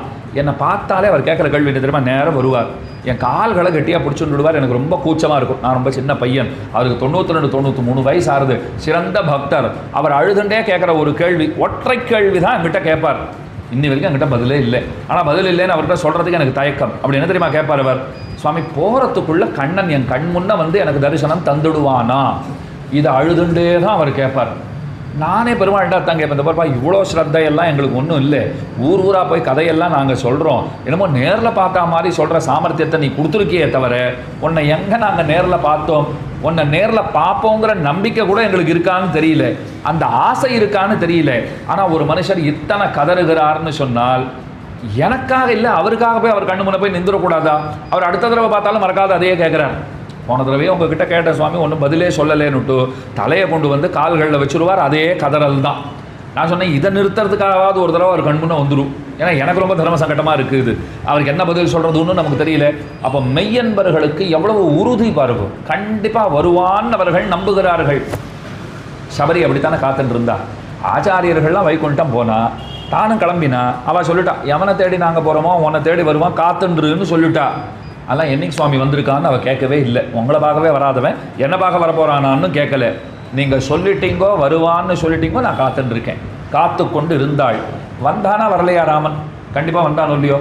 அப்போ நிச்சயமாக தரிசனம் தந்தருளுவான்ங்கிறதுல சந்தேகமே கிடையாது. ஆனால் நம்மக்கிட்ட ஆசை இருக்கணும். மத் கதாசிரவணே பக்தி ஸ்வரநேத்ராங்க விக்ரியா மமானுஸ்மரணம் நித்தியம். ஏதோ 6:30 ஆரம்பித்தாராம், 8:15 முடித்தாராம், அதோடு முடிஞ்சுது. அதுக்கப்புறம் போய் பகவான் நம்ம மறந்துவிடலாங்கிறது கிடையாது. எப்பவும் அவர் நினைவு தான் இருந்து கொண்டிருக்க வேண்டும். மமானுஸ்மரணம் நித்தியம் யச்சமாம் நோபஜீவதி, என்னிடத்துல என்னை தவிர வேதத்தையும் கேளாதவராக இருக்க வேண்டும். இந்த குணங்கள்லாம் உங்ககிட்ட இருந்துடுத்துன்னு சொன்னால் நீங்கள் பக்தர்கள். ஐயோ ஒன்று கூட இருக்கிறதா தெரியலையே சுவாமி. இப்போ ஆரம்பத்துலேருந்து ஆரம்பிக்கணும். எல்கேஜியே இனிமேல் தான், ப்ளே ஸ்கூலே இனிமேல் தான் போகணும். நம்ம மெதுவாக போனோன்னா காங்கா சாங்கா இதெல்லாம் ஆரம்பித்து ஏபிசிடிலாம் சொல்ல கொடுத்து அதுக்கு மேலே நல்லா வசந்த படிப்பெல்லாம் சொல்லித்தரா போல் நம்ம இந்த 8 விதமான நிலையையும் நாம் அடைந்து விடலாம் அப்படின்னு பகவானே சொல்லி வைத்திருக்கிறார். அதனால் இந்த இடத்துல அவர் என்ன சொல்கிறார் பாருங்கோ, பக்தர்கள் பெருமானை எப்போதும் அவர்கள் கொண்டாடி கொண்டிருக்கிறார்கள். யாரையும் நாம் இன்னார் இப்படிப்பட்டவர்னு நினைப்பதற்கு நமக்கு எந்த விதமான தகுதியும் கிடையாது. பக்தர்கள் குரல் தழுதழுக்க பெற்றவர்களாய், கரங்களை தலைக்கு மேலே கூப்பி கொண்டவர்களாய் எப்போதும் பெருமான் திருநாமங்களை உச்சரித்து கொண்டிருக்கிறார்கள். இப்போல்லாம் குறைஞ்சி போயிட்டா. முன்னெல்லாம் நம்ம பார்த்துக்கு சில பாகவதர்கள்லாம் வருவா, இப்பவும் வரா. ஆனால் அப்போ வரா போல இல்லைன்னு சொல்கிறேன். அவள் என்ன தெரியுமா சொல்லுவா? பார்த்தாலே ஏழ்மை நிலையில் இருப்பா. ஒரு வேஷ்டி உடுத்திட்டு இருப்பா, ஒரு உத்தரியும், அதை தாண்டி 2வது வஸ்திரம் இருக்காது. பத்ரிகாசிரமம் போயிருக்கீங்களான்னு கேட்டால் 5 தடவை போயிருக்கேன், 4 தடவை போயிருக்கேன்னுவா. எனக்கு சந்தேகமாக இருக்கும். ரொம்ப சின்ன பையன், அப்போ நான் 10-12 வயசு இருக்குன்னு வச்சுக்கோங்களேன். ஆளை பார்த்தா அடுத்த வேலை சாப்பாட்டுக்கு என்ன வழின்னு தெரியல. ஆனால் பதரி எங்கேயோ இருக்குது, 4-5 தடவை போயிட்டு வந்திருக்கான்னு எப்படி சொல்கிறீங்கனால் அவர் என்ன தெரியுமா சொல்லுவார்? அப்படி போயிட்டே இருப்பேன், பதரி யாத்திரை போகணும் ஏதாவது கொடுங்கன்னு யாரையாவது கேட்பேன். ஒரு சிலர் 2 ரூபாயும் கொடுக்கலாம், ஒரு சிலர் 100 ரூபாயும் கொடுக்கலாம். அப்போது 30 வருஷம் முன்னேன்னு வச்சுக்கோங்களேன். ஒரு சிலர் 100 ரூபாயும் கொடுக்கலாம். ஏதோ அதெல்லாம் சேர்த்து வைத்து கொண்டு 5 தடவை போயிட்டு வந்தேங்கிறார். எத்தனை ஆன்ம பலம் இருக்குதுன்னு பாருங்க. நாம் இன்றைக்கி போகிறோம்னா எங்கே போக போகிறோம், எங்கே தங்க போகிறோம், அங்கே என்னென்ன சௌகரியங்கள்லாம் இருக்குது. பெருமாள் சேவையை தவிர இது எல்லாத்த பற்றியும் அத்தனை கவலை நமக்கு. அவர்களுக்கெல்லாம் பெருமாள் சேவை ஒன்றுத்தை பற்றி தான் கவலை, வேற எதை பற்றியும் கவலையே கிடையாது. அவனை நாடி போகிறோம், அவன் தரிசனம் தந்தருள்வான்கிற நம்பிக்கை எங்களுக்கு உண்டுன்னு போயிட்டு இருந்த காலம். தரிசனம் கிடச்சிட்டு இருந்தது. இப்போ அந்த நம்பிக்கை இல்லைன்னு பெருமாள் என்ன பண்ணிவிட்டார் பாருங்க. திருமலைக்கு வரணுமா 3 மாதம் முன்னே புக் பண்ணுங்கிறார். அப்படியே இருந்தது காலம். நினச்சா போனோமா 4 மணி நேரமோ 5 மணி நேரமோ 6 மணி நேரமோ சிரமம் பார்க்காத சேவிச்சுட்டு வந்துட்டு இருந்தோமா இல்லையா? நாம் மாறிட்டோம், அவரும் தன்னை மாற்றிக்கிறார். நீ கண்ணாடி மாதிரி நான் நின்றுட்டார் அவர். நீ என்ன பார்க்குறியோ அதுதானே தெரிய போகிறது. நீ ஒன்றை மாற்றின்னுட்ட. இப்போ போனால் ரூம் எல்லாம் வேணும்னு ஆசைப்படுறோமா?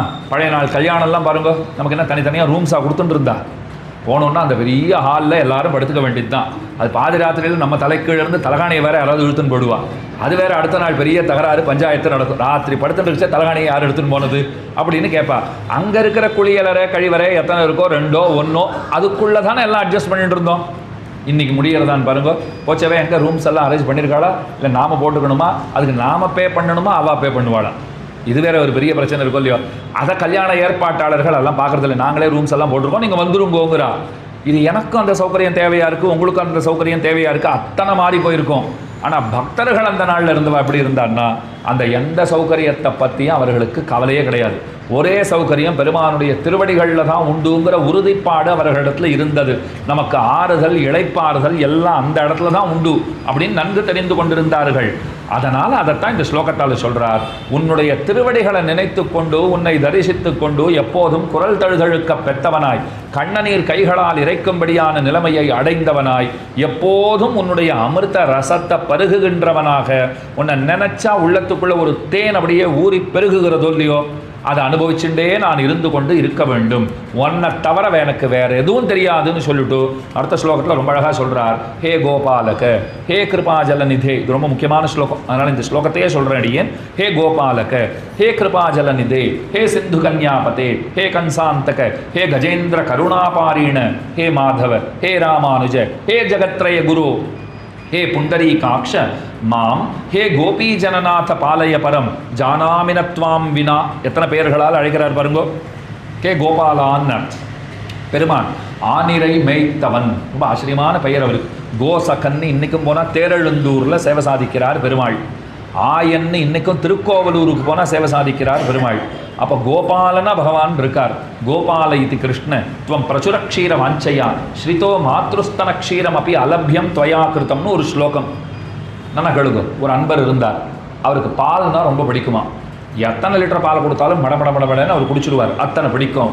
ஒருத்தர் அவரை பார்த்து சொன்னாராம், இவ்வளோ பால் உனக்கு கொடுக்கறதுக்கு ஊர்லேயே ஆள் கிடையாது, ஒரே ஒருத்தன் தான் இருக்கான், அவங்ககிட்ட போய் நிறைய பாலை கொடுப்பான், அது யாரு அப்படின்னு அவர் கேட்டார். கண்ணன்னு பேர், அவன் தான் கோபாலன். எவ்வளோ பால் கேட்டாலும் அவர் கொடுத்துருவார். ஏன்னா வாங்கக்குடம் நிறைக்கும் வள்ளல் பெரும் பசுக்கள் அவர்கிட்ட தான் உண்டு, நீ போயிட்டு வான்னுட்டார். இவர் போயிட்டு கோபமாக வந்தார். திரும்ப ஏன் கோபமாக வரே அப்படின்னு அனுப்பிச்சவர் கேட்டார். நீ ஒருத்தங்கிட்ட போனால் பால் கிடைக்கும்னு அனுப்பிச்சியோ இல்லையோ, அவங்ககிட்ட போனேன், அவன் கிடச்சென்றிருந்த பாலையும் நிறுத்திவிட்டான்னார். இது ரொம்ப சூக்ஷ்மமான அர்த்தம் சொல்கிறார் இந்த இடத்துல. பகவான் இடத்துல போனால் என்ன ஆச்சுன்னா, என்கிட்ட வந்துட்டோ இல்லையோ இனிமேல் உனக்கு பிறவியே கிடையாதுன்னு விட்டார். எப்போ பிறவி இல்லையோ தாய்ப்பால் பருகிறதுங்கிற தன்மையே வராதோ இல்லையோ, அப்போ கிடச்சென்றிருந்த பாலும் நின்று போச்சுன்னு ஒரு சமத்காரமாக சொல்கிறார் இதை. அவர் என்ன சொல்ல வர்றார், நீ அனுப்பின ஆள்கிட்ட போனேன், எனக்கு மோட்சத்தையே கொடுத்துட்டார், இனிமேல் பிறவியே கிடையாதுன்னுட்டார். நான் உங்ககிட்ட என்ன கேட்டுன்னு வந்தேன், போனால் நிறைய பால் கிடைக்கிற இடம் சொல்லுன்னு தானே கேட்டேன். அந்த மனுஷன் என்னன்னா கிடச்சின்றிருந்த பாலையும் நிறுத்திட்டான் அப்படின்னு வேடிக்கையாக சொல்கிற வார்த்தை. அப்போ ஹே கோபாலக ஆனிரை மெய்த்தவனான பெருமான், ஹே கிருபாஜலநிதே கருணை கடல், அதுக்கு மேலே ஹே சிந்து கன்யாபதே கடலில் தோன்றியவளான மகாலட்சுமியினுடைய பதி. சிந்து கன்யான்னு தாயாருக்கு திருநாமம். யார் வீட்லையாவது பெண் குழந்தை பிறந்திருக்கு பிறக்க போகிறதுனா ஞாபகம் வச்சுக்கோங்க, சிந்து கன்யா. அழகான பேராக இருக்கும் இல்லையோ, சிந்து கன்யாபதே. ஹே கம்சாந்தக கம்சனை மாய்த்தவனே, கஜேந்திர கருணாபாரீண கஜேந்திரனை கருணையால காப்பாத்தினவனே, ஹே மாதவா திருமகளை திருமார்பிலே உடையவனான மாதவனே, ஹே ராமானுஜ கண்ணனுக்கு ராமானுஜன்னு பேரு, பலராமானுஜன்னு பேர், பலராமனுக்கு தம்பி இல்லையோ. ஹே ஜகத்ரய குரு இந்த உலகத்துக்கெல்லாம் ஆச்சாரியர் அவர் தான். கிருஷ்ணம் வந்தே ஜெகத்குருன்னு சொல்றோம் இல்லையா, ஹே புண்டரீகாட்ச தாமரை கண்ணனே, கோபிகைகளுக்கு அன்பனே, என்னை நன்கு காப்பாற்று, உன்னை தவிர வேறொருவரை நான் அறியேன் அப்படின்னு சொல்லுகிறார். அடுத்த ஸ்லோகம் பெருமான ஒரு ரத்தினமாட்ட அனுபவிக்கிறார். பகவான் எப்படி இருக்கார்? ஒரு ரத்தினத்தை போல இருக்கார். ஆயர்களின் சிரோமணியான கண்ணன்னார். ஆயர்களுடைய சிரோமணியாட்டம் பெருமாள் இருக்கார். பக்தர்களுக்கு ஏற்படும் இன்னல்கள், பாம்புகளாட்டம் நமக்கு அந்த துயரங்கள் எல்லாம் வருதோ இல்லையோ, அந்த பாம்புகளாகிற இன்னல்களுக்கு கருடப்பச்சைங்கிற ரத்னமாட்டம் பெருமாள் இருக்காராம். அந்த கருடப்பச்சையை காண்பிச்சா பாம்புகள்லாம் ஓடி போயிடும். கண்ணனாகிற ரத்தினத்தை காண்பிச்சா நம்ம துன்பங்கள் எல்லாம் ஓடி போய்விடும் அப்படின்னு சொல்லுகிறார். மூவுலகத்தையும் காக்கின்ற ரத்தினம், கோபிகைகளின் கண்களாகிய சாதக பட்சிகளுக்கு மேகமாகிய ரத்தினம். சாதக பட்சி எல்லாம் அப்படி மேகத்தை பார்த்துட்டே இருக்கும்.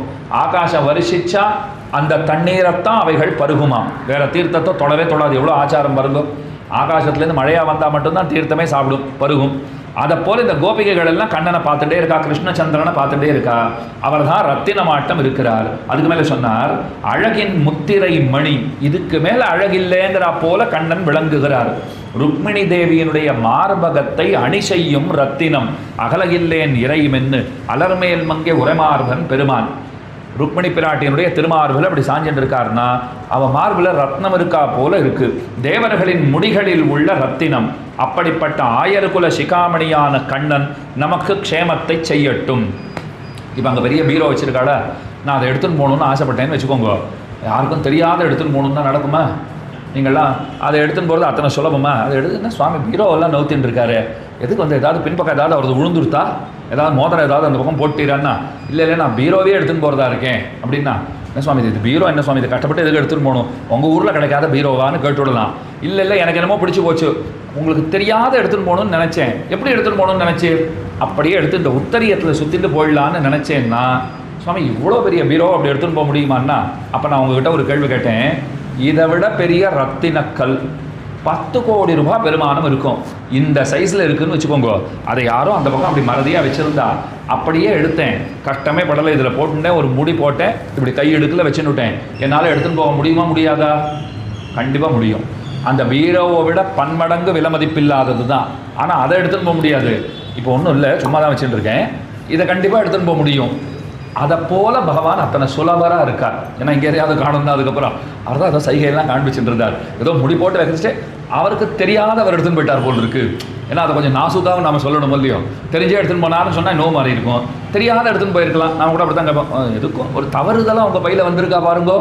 உள் மனசு என்ன தெரியுமா சொல்லும், எல்லாம் வேணும்னு எடுத்து போட்டிருப்பார், அதை நேரடியாக கேட்க முடியாது. அந்த பிரச்சனையெல்லாம் இருக்குது. இப்போ பகவான்கிற ரத்னம் எப்படிப்பட்டவராக இருக்காருன்னா ரொம்ப பெரியவர். ஆனால் சுலபமாக நம்ம புடவை தலைப்பிலோ அல்லது உத்தரியத்திலோ முடிஞ்சுட்டு போயிடலாம். அத்தனை சுலபராக இருக்காரோ இல்லையோ. அந்த ரத்னம் இருக்கும்போது உங்களுக்கு கவலையே வேண்டாம்ங்கிறார். அதுக்கு அடுத்த ஸ்லோகத்தால் சொல்கிறார், கிருஷ்ண மந்திரத்தை எப்போதும் சொல்லிக் கொண்டிருப்பீர்களாகில் உங்களுடைய பகைவர்களை எல்லாம் அந்த திருநாமமே அழித்து விடும். பகைவர்கள் யாருன்னா பக்கத்து வீட்டுக்காரெல்லாம் நினச்சிக்காதீங்கோ. காமம், குரோதம், மோகம், லோபம், மதம், ஆச்சரியம் 1000 இருக்கும் இல்லையோ. இந்த பகைவர்களை எல்லாம் அது ஒழித்து கொடுக்கும். உபனிஷத்துக்கள் என்ன சொல்றது தெரியுமா? இந்த மந்திரத்தையே சொல்லிக் கொண்டிருங்கள் என்று சொல்லுகின்றன. இந்த மந்திரம்தான் பிறவிக்கடலை தாண்ட வைக்கும், அஜ்ஞானங்கிற இருட்டை போக்கி கொடுக்கும், சகல சம்பத்துக்களையும் நமக்கு தரும், பலவிதமான துன்பங்களாகிற பாம்புகளாலே கடிக்கப்பட்டவர்கள் அவர்களை எல்லாம் காப்பாற்றும், பிறவி பயனை நமக்கு தரும். அதனால கிருஷ்ண மந்திரத்தை எப்போதும் ஜபிப்பீர்களாக அப்படின்னு சொல்லிட்டு பகவானே நமக்கு மேலான ஔஷதம்ங்கிறத சொல்றார். அவர் தான் சிறந்த மருந்தாக இருக்கிறார்னு சொல்லிட்டு அடுத்த ஸ்லோகத்தால் 25வது ஸ்லோகத்தால் சொல்றார், பகவான் இல்லைன்னு சொன்னால் எல்லாமே வீணுங்கிறார். இது நிச்சயமாக தெரிஞ்சுக்க வேண்டிய ஒரு ஸ்லோகம். இப்போ கீழே ஔஷதம்னு சொன்னதாவது சொன்ன கருத்தையே தான் அவர் சொல்லியிருக்கார்.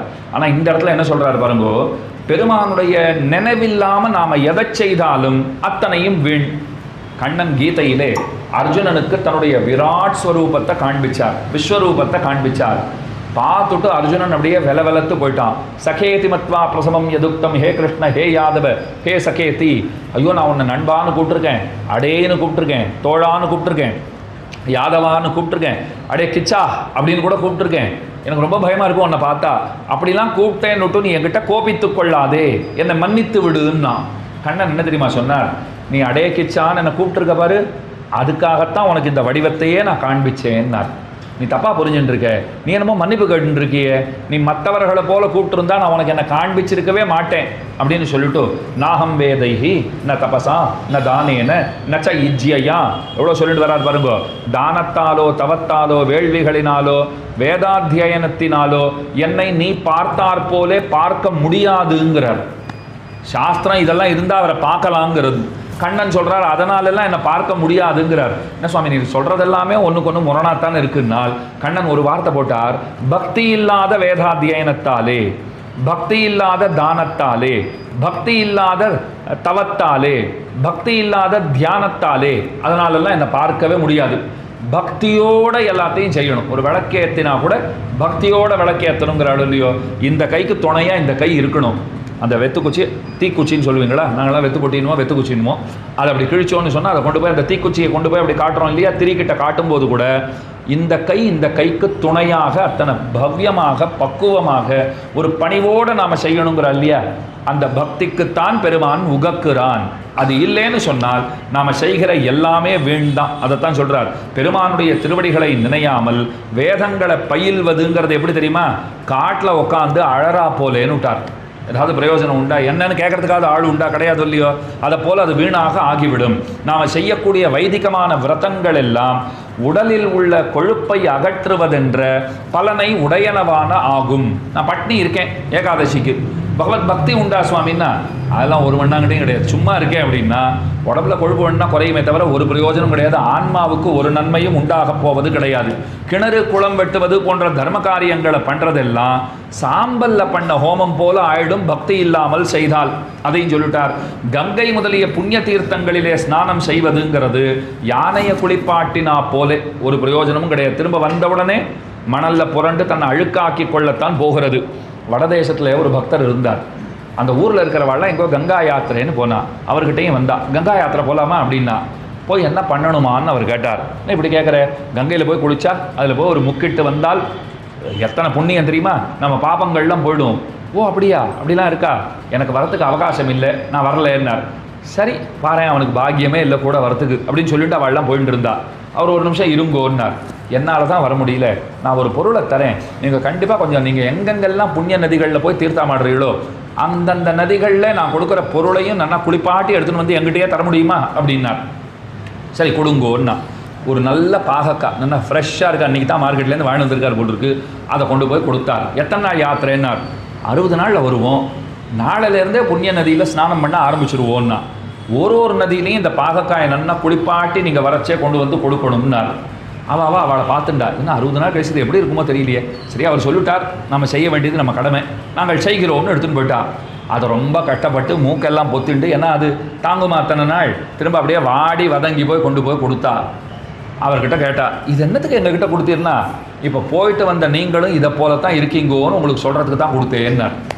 இத்தனை நதிகளில் தீர்த்தமாட்டு வந்தோன்னு சொல்கிறீங்களே, மனமாசு தீர வேண்டுமா, தீர வேண்டாமா, அழிய வேண்டாமா, உள்ளத்து அழுக்கு வேணும்னா போகுமே தவிர பக்தி இல்லாத எதையாவது செய்திருந்தோம்னு சொன்னால், இப்போ கங்கையில் குளிக்க வேண்டாம்னு அவர் சொல்லலை, பக்தியோடு குளிக்கணுங்கிறார்.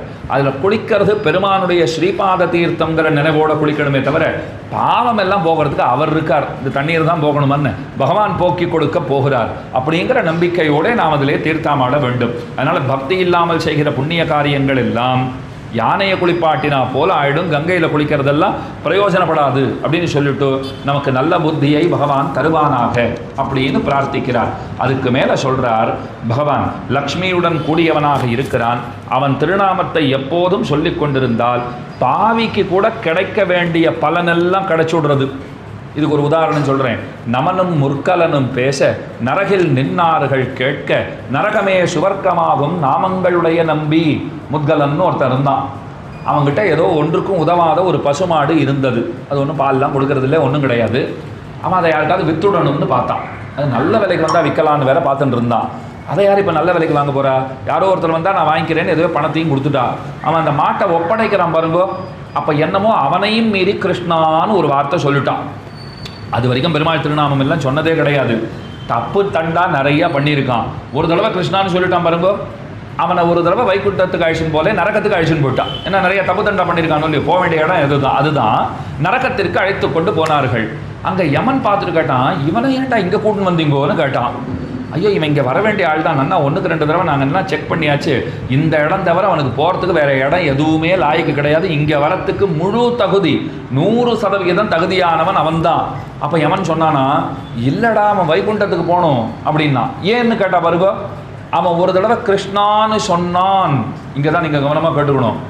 கிருஷ்ணான்னு சொன்னான்னு யமன் சொன்னான் பாருங்க. அப்போ அங்கே நரக வேதனை படுறவா காதுலெல்லாம் அது விழுந்தது. காதில் விழுந்த உடனே அந்த இடமே சொர்க்கமாக அழுத்தான், அந்த இடமே வைகுண்டத்தை போல அழுத்தான். மற்ற பேரெல்லாம் கிருஷ்ணான்னு சொல்லவே இல்லை.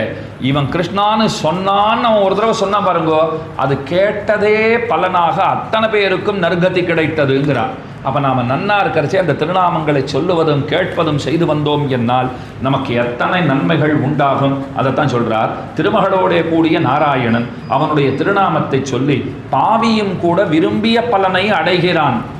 மொய்த்தவல் வினையுள் நின்று 3 எழுத்துடைய பேரால் கத்திர பந்து மன்னே பராங்கதி கண்டு கொண்டான்.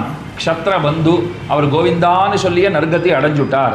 அதை போல பெருமான் திருநாமத்தை நாம் சொல்லிட்டே இருக்கணும். குலசேகர ஆழ்வார் சொல்கிறார், போன பிறவி வரைக்கும் எனக்கு சொல்லணும்னே தோன்றலை, அதனால தான் திரும்ப திரும்ப நான் பிறந்து கொண்டே இருக்கிறேன். இந்த கர்ப்பவாசம் முதலான துக்கங்கள் எல்லாம் எனக்கு அதனால் தான் ஏற்பட்டது அப்படின்னு சொல்லிட்டு அடுத்த ஸ்லோகத்தால் சொல்கிறார், பகவான் மதுகைட்டவர்களை அழித்தவர், உலகத்துக்கெல்லாம் தலைவர்.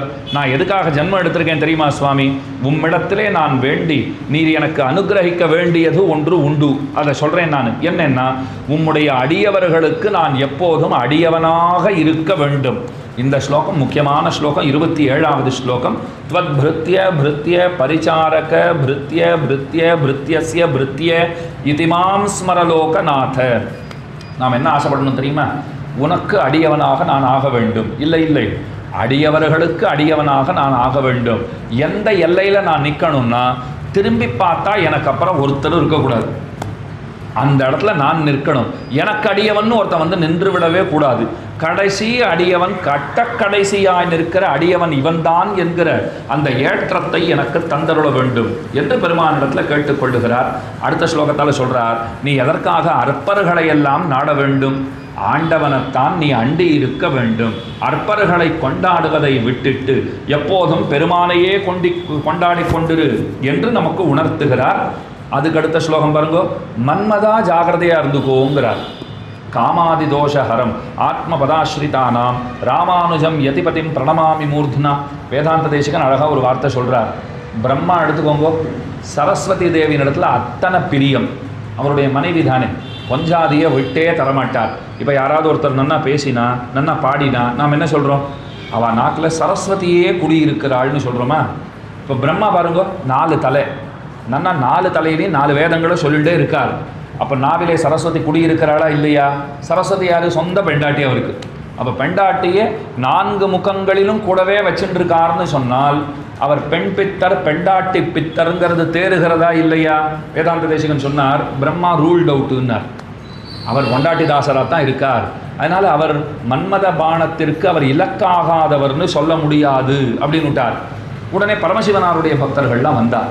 எங்க சாமி எப்படின்னு கேட்டார். ஐயோ, அர்த்தநாரின்னு பேரே இருக்கு, பாதி உடம்பையே கொடுத்துருக்கார் அவர், அர்த்தநாரீஸ்வரர்னு பேர் இருக்கு, அவரும் சரிப்பட்டு வரமாட்டார். அடுத்தது கிருஷ்ண பக்தர்கள்லாம் வந்தா.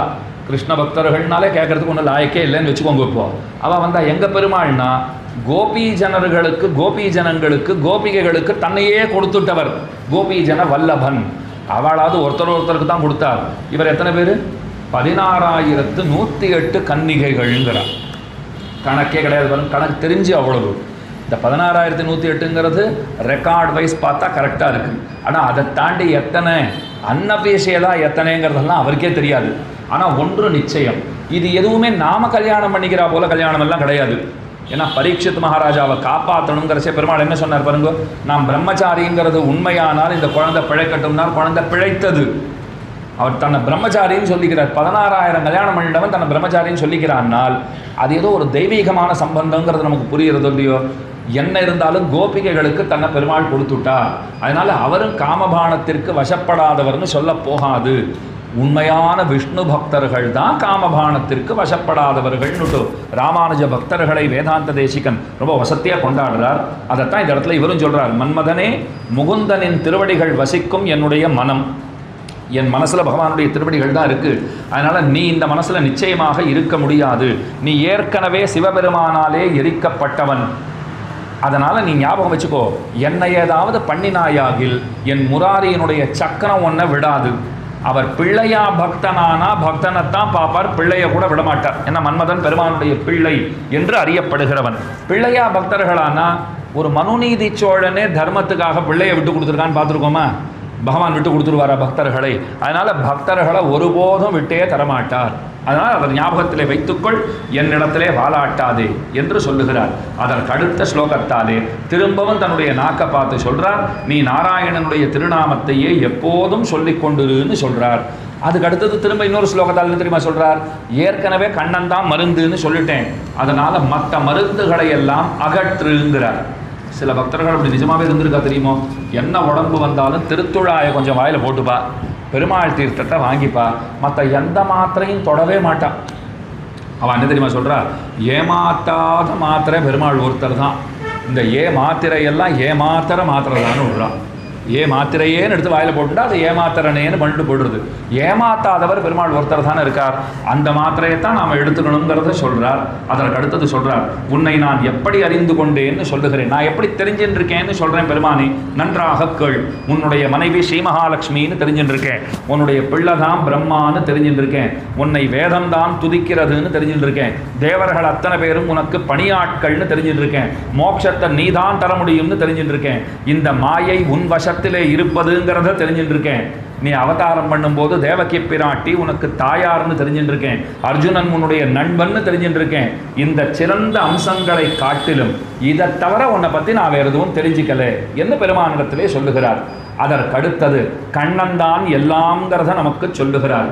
மூவுலகுக்கும் பெரியவனான கண்ணன், அவனே நம்மை ரட்சிக்கட்டும், நான் கண்ணனை வணங்குகிறேன். கண்ணனாலே தேவரினுடைய பகைவர்கள் அத்தனை பேரும் கொல்லப்பட்டார்கள். கண்ணனே, உனக்காக நான் இந்த நமஸ்காரத்தை செய்கிறேன். இந்த உலகம் உன்னிடமிருந்து தான் தோன்றியது, நான் கண்ணனுடைய பக்தன், இது எல்லாம் கிருஷ்ணனிடத்திலே நிலை பெற்றிருக்கிறது, கண்ணா என்னை காப்பாற்று அப்படின்னு ஒரு ஸ்தோத்திரத்தால் சொல்றார், ஸ்லோகத்தால் சொல்றார். முக்கியமான கருத்து என்ன தெரியுமா? படைக்கிறதும் அவர் தான், அது நிலை பெற்றிருப்பதும் அவரால் தான், சம்ஹரிப்பதும் அவர் தான், இதெல்லாம் ஒடுங்குவது அவருக்குள்ளதான். இதை கொஞ்சம் கவனமாக கேட்டுக்கோங்க. அவர் தான் மொத்தத்தையுமே படைக்கிறார். எம்பெருமான் உண்டு உமிழ்ந்த எச்சில் தேவர்னு பாசுறோம். அவர் தான் மொத்தத்தையும் வயிற்றில் இருந்ததெல்லாம் வெளியில் துப்பி இருக்கார். எல்லாம் முடிஞ்சதுன்னா எல்லாத்தையும் விழுங்கி வயிற்றில் வச்சுக்க போகிறவரும் அவர் தான். ஒருத்தர் கேட்டார், அது எப்படி சுவாமி சாத்தியம்? அவரே படைக்கிறாராம், எல்லாம் அவர்கிட்டயே ஒடுங்குமாம், இது எப்படி சாத்தியம்? ஆச்சாரியர்கள் என்ன அழகாக விளக்கம் கொடுத்தா பாருங்கோ. சிலந்தியை பார்த்துருக்கீங்களான்னு கேட்டா, நன்னா பார்த்துருக்கோமே, அது வீடு கட்டும், தனக்குன்னு ஒரு கூடு கட்டுறதுன்னு வச்சுக்கோங்க. இந்த சிலந்தி கூடு, சிலந்தி வலைன்னு சொல்கிறோமே, அதை கட்டுறது. அதுக்கு எங்கே ஏதாவது போய் கட்டுமான பொருள்கள் அது கொண்டு வர போகிறதா? பிளாக் சாண்டு தான் கொண்டு வரணும், நிறைய செங்கல்லாம் நான் கொண்டு வந்து இறக்கணும், ஜல்லியெல்லாம் கொண்டு வந்து கருங்கல் ஜல்லியெல்லாம் போடணும், நிறைய ஃபவுண்டேஷன் எல்லாம் நல்ல நல்ல திக்கான கம்பியாக பார்த்து கொண்டு வரணும்லாம் ஏதாவது உண்டான்னு கிடையவே கிடையாது. கட்டுமான பொருள்லாம் அதுக்குள்ளேயே தான் அது வச்சுட்டு இருக்கு. தன் வாயினுடைய உமிழ்நீர் இருக்கு பாருங்க, அதை கொண்டே வலைய நன்னா அது பின்னிடும், தான் அங்கே வசிக்கும்.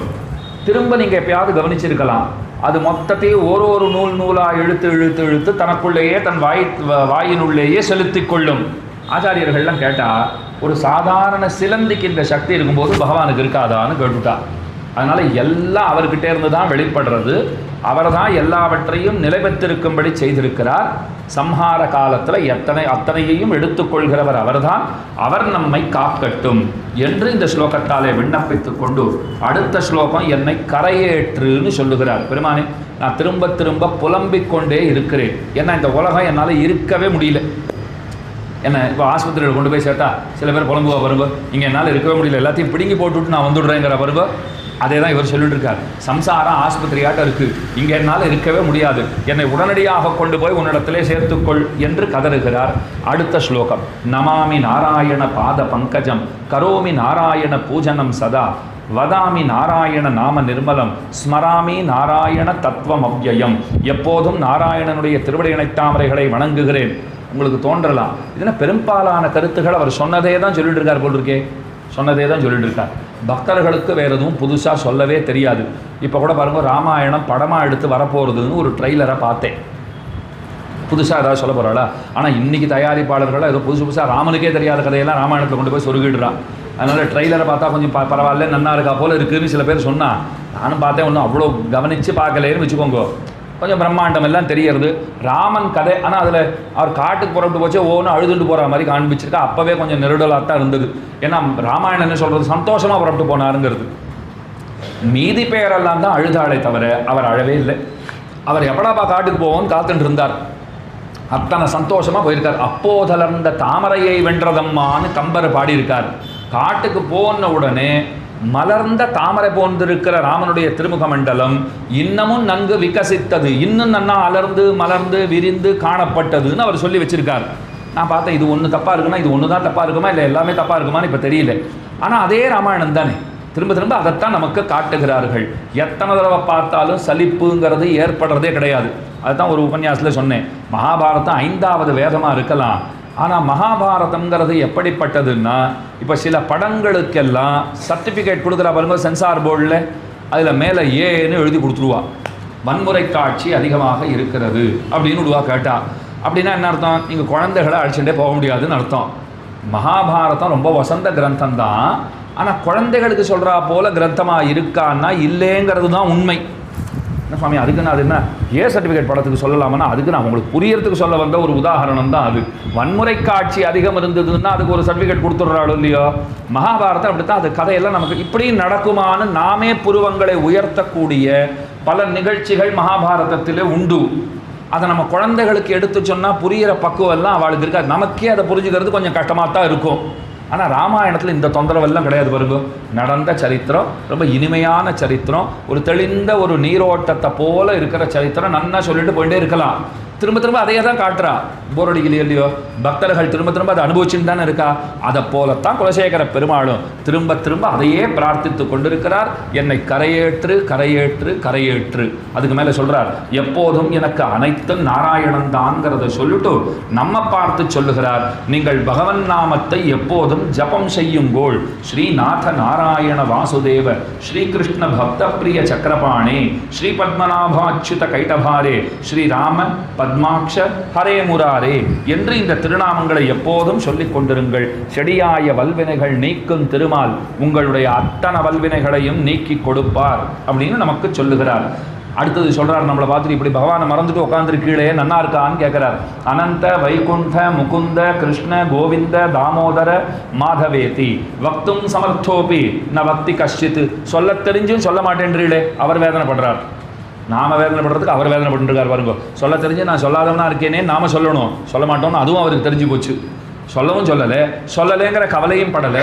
அவர் கவலைப்படுறார், சொல்லக்கூடாதா கொஞ்சம்? சொன்னால் இந்த சம்சாரத்தை நீங்கள் சுலபமாக தாண்டி விடலாமே, பகவானை மறந்து போயிட்டு இப்படி உட்காந்துருக்கீங்களேன்னு நம்மளை கேட்குறார். அடுத்த ஸ்லோகத்தாலே 38வது ஸ்லோகத்தால் சொல்கிறார், நான் 38ங்கிற சேவை உங்களில் பல பேருக்கு ரொம்ப சந்தோஷமாக இருந்திருக்கும்.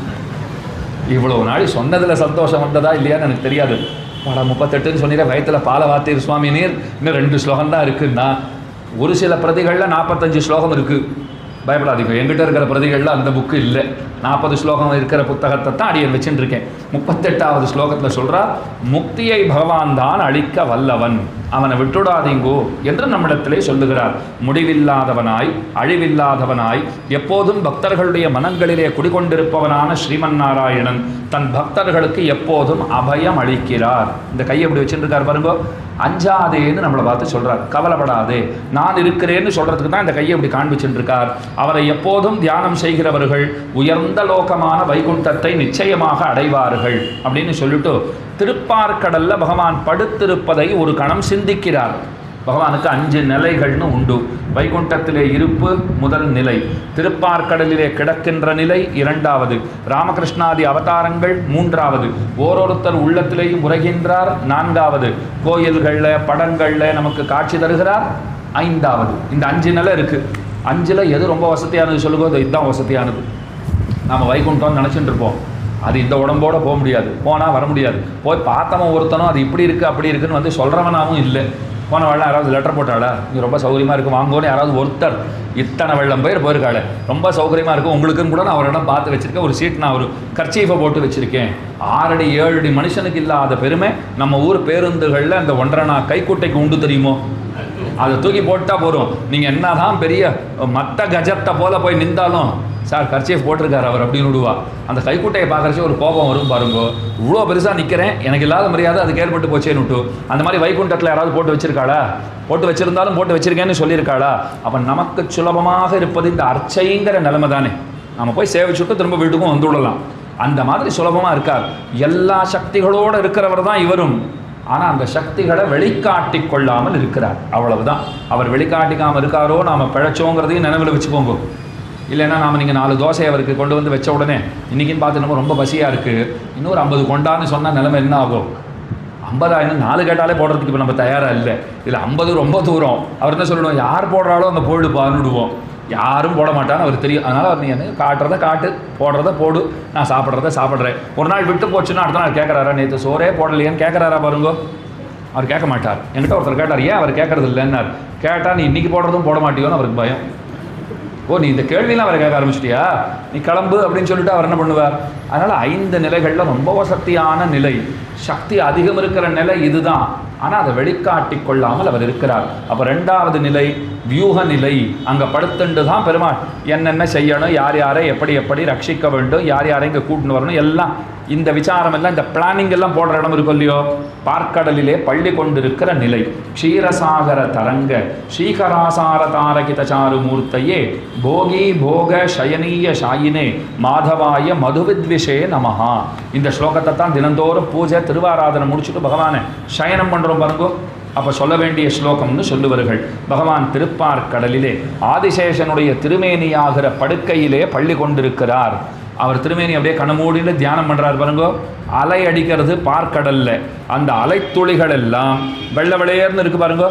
ஆகாசத்தில் இருக்கிற நட்சத்திரத்தை போல பகவான் திருமேனி முழுக்க படிந்திருக்கின்றனவாம்.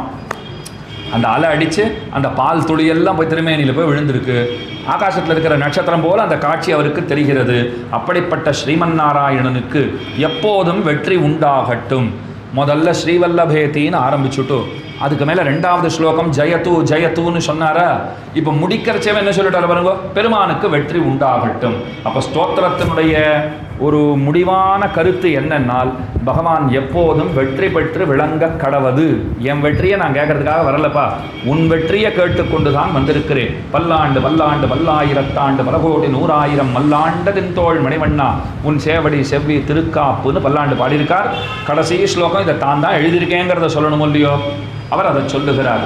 யஸ்ய பிரியௌ ஸ்ருதிதரௌ கவிலோக வீரௌ மித்ரே த்விஜன்மவர பாரசமாவபூதாம் தேனாம்புஜாட்ச சரணாம்புஜ ஷட்பதேன ராஜ்ஞா கிருதா கிருத்திரியம் குலசேகரேன அப்படின்னு சொல்லுகிறார். எம்பெருமானுடைய திருவடியிணை தாமரைகள், அந்த தாமரைகளில் படிந்திருக்கிற வண்டு போன்றவனான குலசேகரன்கிறார். வண்டு எப்படி தாமரை மலரிலே படிந்திருக்குமோ அப்படித்தான் தேவரீருடைய திருவடியிணை தாமரைகளாகிற அவ்விடத்தில் இந்த வண்டும் படிந்திருக்கிறது. இந்த வண்டினாலே பாடப்பட்டதாய் இருக்கிற இந்த முகுந்தமாலைங்கிற ஸ்தோத்திரம் இருக்கிறதே, இந்த ஸ்தோத்திரத்தை எவ்வவர்கள் அனுசந்தானம் செய்கின்றார்களோ அன்னவர்களுக்கு நன்மைகள் உண்டாக கடவது. முகுந்தனிடத்திலே அச்சஞ்சலமான பக்தி.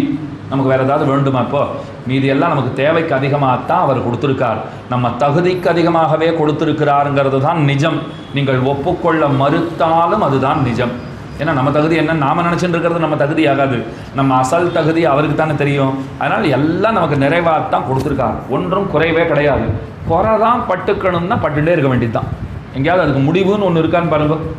குறை பட்டுக்கிறதுன்னு முடிவு எடுத்துட்டோம்னால் அது குறைவே இல்லாத வளர்ந்துட்டே தான் இருக்கும். ஒரு நிறைவான மனசு வேணும்னு முடிவு எடுத்துட்டோம்னால் இருக்கிறத கொண்டு நிறைவாக இருக்கிறதுங்கிற பக்குவம் நமக்கு ஏற்பட்டுடும் இல்லையோ. அப்போ நம்ம ஆசைப்பட வேண்டியது அச்சஞ்சலமான பக்தி. இந்த பக்கம் அந்த பக்கம் அசையாத பக்தி. அவர் நினைவு எப்போதும் நம்மிடம் இருக்க வேண்டியது. அதுக்கு நாம் என்ன செய்யணும்னால் முகுந்த மாலையை எப்போதும் அனுசந்திக்க வேண்டியது. அது நம்ம கருத்துரையை சுலபமாக படித்தா கூட போகும். ஸ்லோகம் சொல்ல வரல சுவாமி அப்படின்னா கஷ்டமே பட வேண்டாம். ஸ்லோகத்தை யூடியூப்பில் போட்டுடுங்கோ. ஸ்தோத்திரத்தை நீங்கள் உட்காந்து கருத்துரையை மெதுவாக படிச்சுட்டே வாங்கோ. கேட்டுண்டே இருந்தால் போதுமானது. இந்த உபன்யாசம் 2 நாள் பண்ணியிருக்கோம் பாருங்கோ. இது அக்காரக்கனி ஸ்ரீநிதி _ தமிழ் யூடியூப்பில் பார்த்தீர்களானால் இந்த உபன்யாசம் கிடச்சிடும். அதனால் அப்பப்போ இதை கேட்டு கூட நாம் திரும்பவும் ரீசார்ஜ் செய்து கொள்ளலாம். அவசியம் நீங்கள்லாம் கேட்டு மகிழ வேண்டும். திரும்பவும் 1 தடவை 2 தடவை கேட்டால் தான், ஏன்னா வேகமாக வேறு சொல்லி வச்சுருக்கேன்.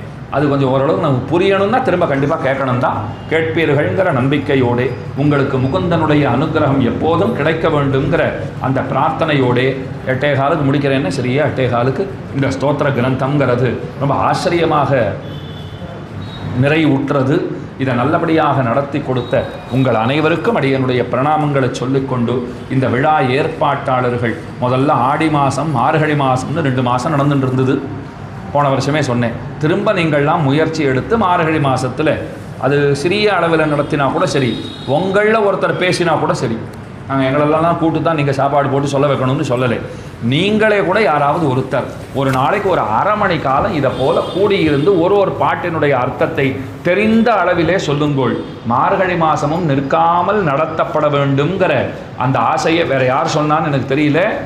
இந்த சபைக்கு அடியன் ரொம்பவும் பழையவன். இப்போ எத்தனை பேர் இதில் வந்திருக்கிறார்களோ, கிட்டத்தட்ட 12 பேர்னு சொன்னான். எனக்கு 45 வயசாகுது.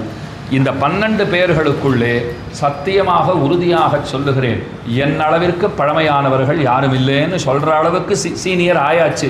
ஒருத்தர் 2 பேர் இருக்கலாம், நான் இல்லைன்னு சொல்ல மாட்டேன், யாருமே இல்லைன்னு அடியோடு சொல்ல மாட்டேன். ஆனால் அந்த சீனியர்களில் ஒருவன்கிற அந்த பதவியை நிச்சயமாக பிடித்திருக்கிறேங்கிறத உறுதிப்பட சொல்லுவேன். இந்த 2005 பெரிய வைணவ மாநாடு இந்த இடத்துல நடந்தது, சேலத்தில். பெரிய மகனியர்கள்லாம் வந்திருந்தா. பாலபண்டிதமணி ஸ்ரீமான் ஸ்ரீ ஊவே திருமலாச்சாரிய சுவாமி வைகுண்டவாசி, அந்த சுவாமி எழுந்தருளி இருந்தார். அவர் எதிரில் நான் பேசினேன், அந்த மாநாட்டில் பேசினேன். அடியன் பேசின உடனே அப்படி என்னுடைய இருக்கையில் உட்காரத்துக்கு வந்து அவர் என்னை பார்த்துட்டு, சுவாமி இப்படி வாரும் அப்படின்னு கூப்பிட்டார். ரொம்ப சின்ன பிள்ளை நான் அப்போ இருந்தாலும் அதே அன்போட வாஞ்சையோடு இங்கே வாரும் அப்படின்னு கூப்பிட்டார். அடியேன்னு பக்கத்தில் போனேன். அவர் என்கிட்ட என்ன தெரியுமா சொன்னார், ரொம்ப நன்னா பேசுகிறீர், இந்த சேலம் என்னோட கோட்டை, இதை நீர் பிடிச்சிக்கணும்னு. அடியன் மறக்கவே மாட்டேன். அது பிடிச்சிருந்தேன்னா பிடிச்சிக்கலையான்லாம் எனக்கு தெரியாது, ஆனால் வந்துட்டு தான் இருக்கேன். அவர் என்கிட்ட சொன்ன வார்த்தை தெரியுமோ, இது என்னுடைய கோட்டைன்னார். அவர் உங்கள் இடத்துல எத்தனை அபிமானமும் விசுவாசமும் இருந்தால் அவர் அதை சொல்லியிருப்பார். உங்களுக்காக அவர் எத்தனை உழைச்சிருந்தால் அந்த வார்த்தை அவர் சொல்லியிருப்பார். அதனால் இந்த இடத்துல இன்னைக்கு இத்தனை பெரிய வைபவமாக இது நடக்கிறதுன்னு சொன்னால் அது திருமலாச்சார சுவாமி போன்ற மகனியர்கள்னு பெரிய பெரிய சுவாமிகள் ஒருத்தர் மட்டுமே இல்லை, பற்பல மகனியர்கள் தொடர்ச்சியாக வந்து இதை வற்றாத ஊற்றாக காத்திருக்கிறார்கள். அது ஆடி மாதம் மட்டும் பண்ணுறதுங்கிறது அது பெரிய கஷ்டமான காரியம்தான், நான் இல்லைன்னு சொல்லலை. மார்கழி மாதமும் நடத்த பெற வேண்டும். அது இந்த பராபவ வருஷத்தில் வர மார்கழி மாதத்திலேயே தொடங்க பெற வேண்டும்ங்கிறதையும் இந்த தருணத்திலே பிரார்த்தனையாக வைத்துக்கொண்டு, அப்பவும் நீங்கள்லாம் வரணும். மார்கழி மாதம் எங்களால் வர முடியுமான்னு தெரியல, அதனால தான் இங்கே இருக்கிறவாளையே வச்சுட்டுன்னு நான் ரொம்ப ஜாக்கிரதையாக ஒரு வார்த்தை சொல்லிட்டேன். ஏன்னா மார்கழி மாதம் இங்கே வா அங்கே வான்னு 6-7 மாதம் முன்னாடியே எங்களை கூட்டுடுறா. அதுவும் 2-3 இடமெல்லாம் கூட்டுடுறா. எங்கே போகிறதுன்னு தெரியாத ஒரு குழப்பத்தில் தான் இருந்துட்டு இருக்கோம். ஆண்டாள் அவ்வளவு அனுகிரகத்தை தான் பண்ணிட்டு இருக்கா. ஆனால் மார்கழி மாதம் அடியே நீங்கள் வந்திருக்கேன், வராதவன் அல்லே. ஒரு மாதம் மார்கழி மாதம் முழுக்க இருந்து கார்த்தால திருப்பாவே, சாயங்காலம் குரு பரம்பரா பிரபாவம்னுட்டு இதே இடத்துல பேசியவன் அடியேன் கிட்டத்தட்ட 18 ஆண்டுகளுக்கு முன்பு. அதெல்லாம் நடந்திருக்கு. அதனால் தொடர்ச்சியாக மார்கழி மாதமும் நடக்கணுங்கிறதையே பிரார்த்தனையாக செய்து கொண்டு இந்த விழா ஏற்பாட்டாளர்களுக்கும் ஸ்ரோதாக்களான உங்கள் அனைவருக்கும் எல்லா விதமான நன்மைகளும் ஸ்ரேயஸுக்களும் உண்டாக வேண்டும்னு சொல்லிக்கொண்டு அமைகிறேன் அடியேன். ஸ்ரீமதே ரம்யஜாமாத்ரு முனீந்திராய மகாத்மனே ஸ்ரீரங்கவாசினே பூயாத் நித்யஸ்ரீஹி நித்யமங்கலம்.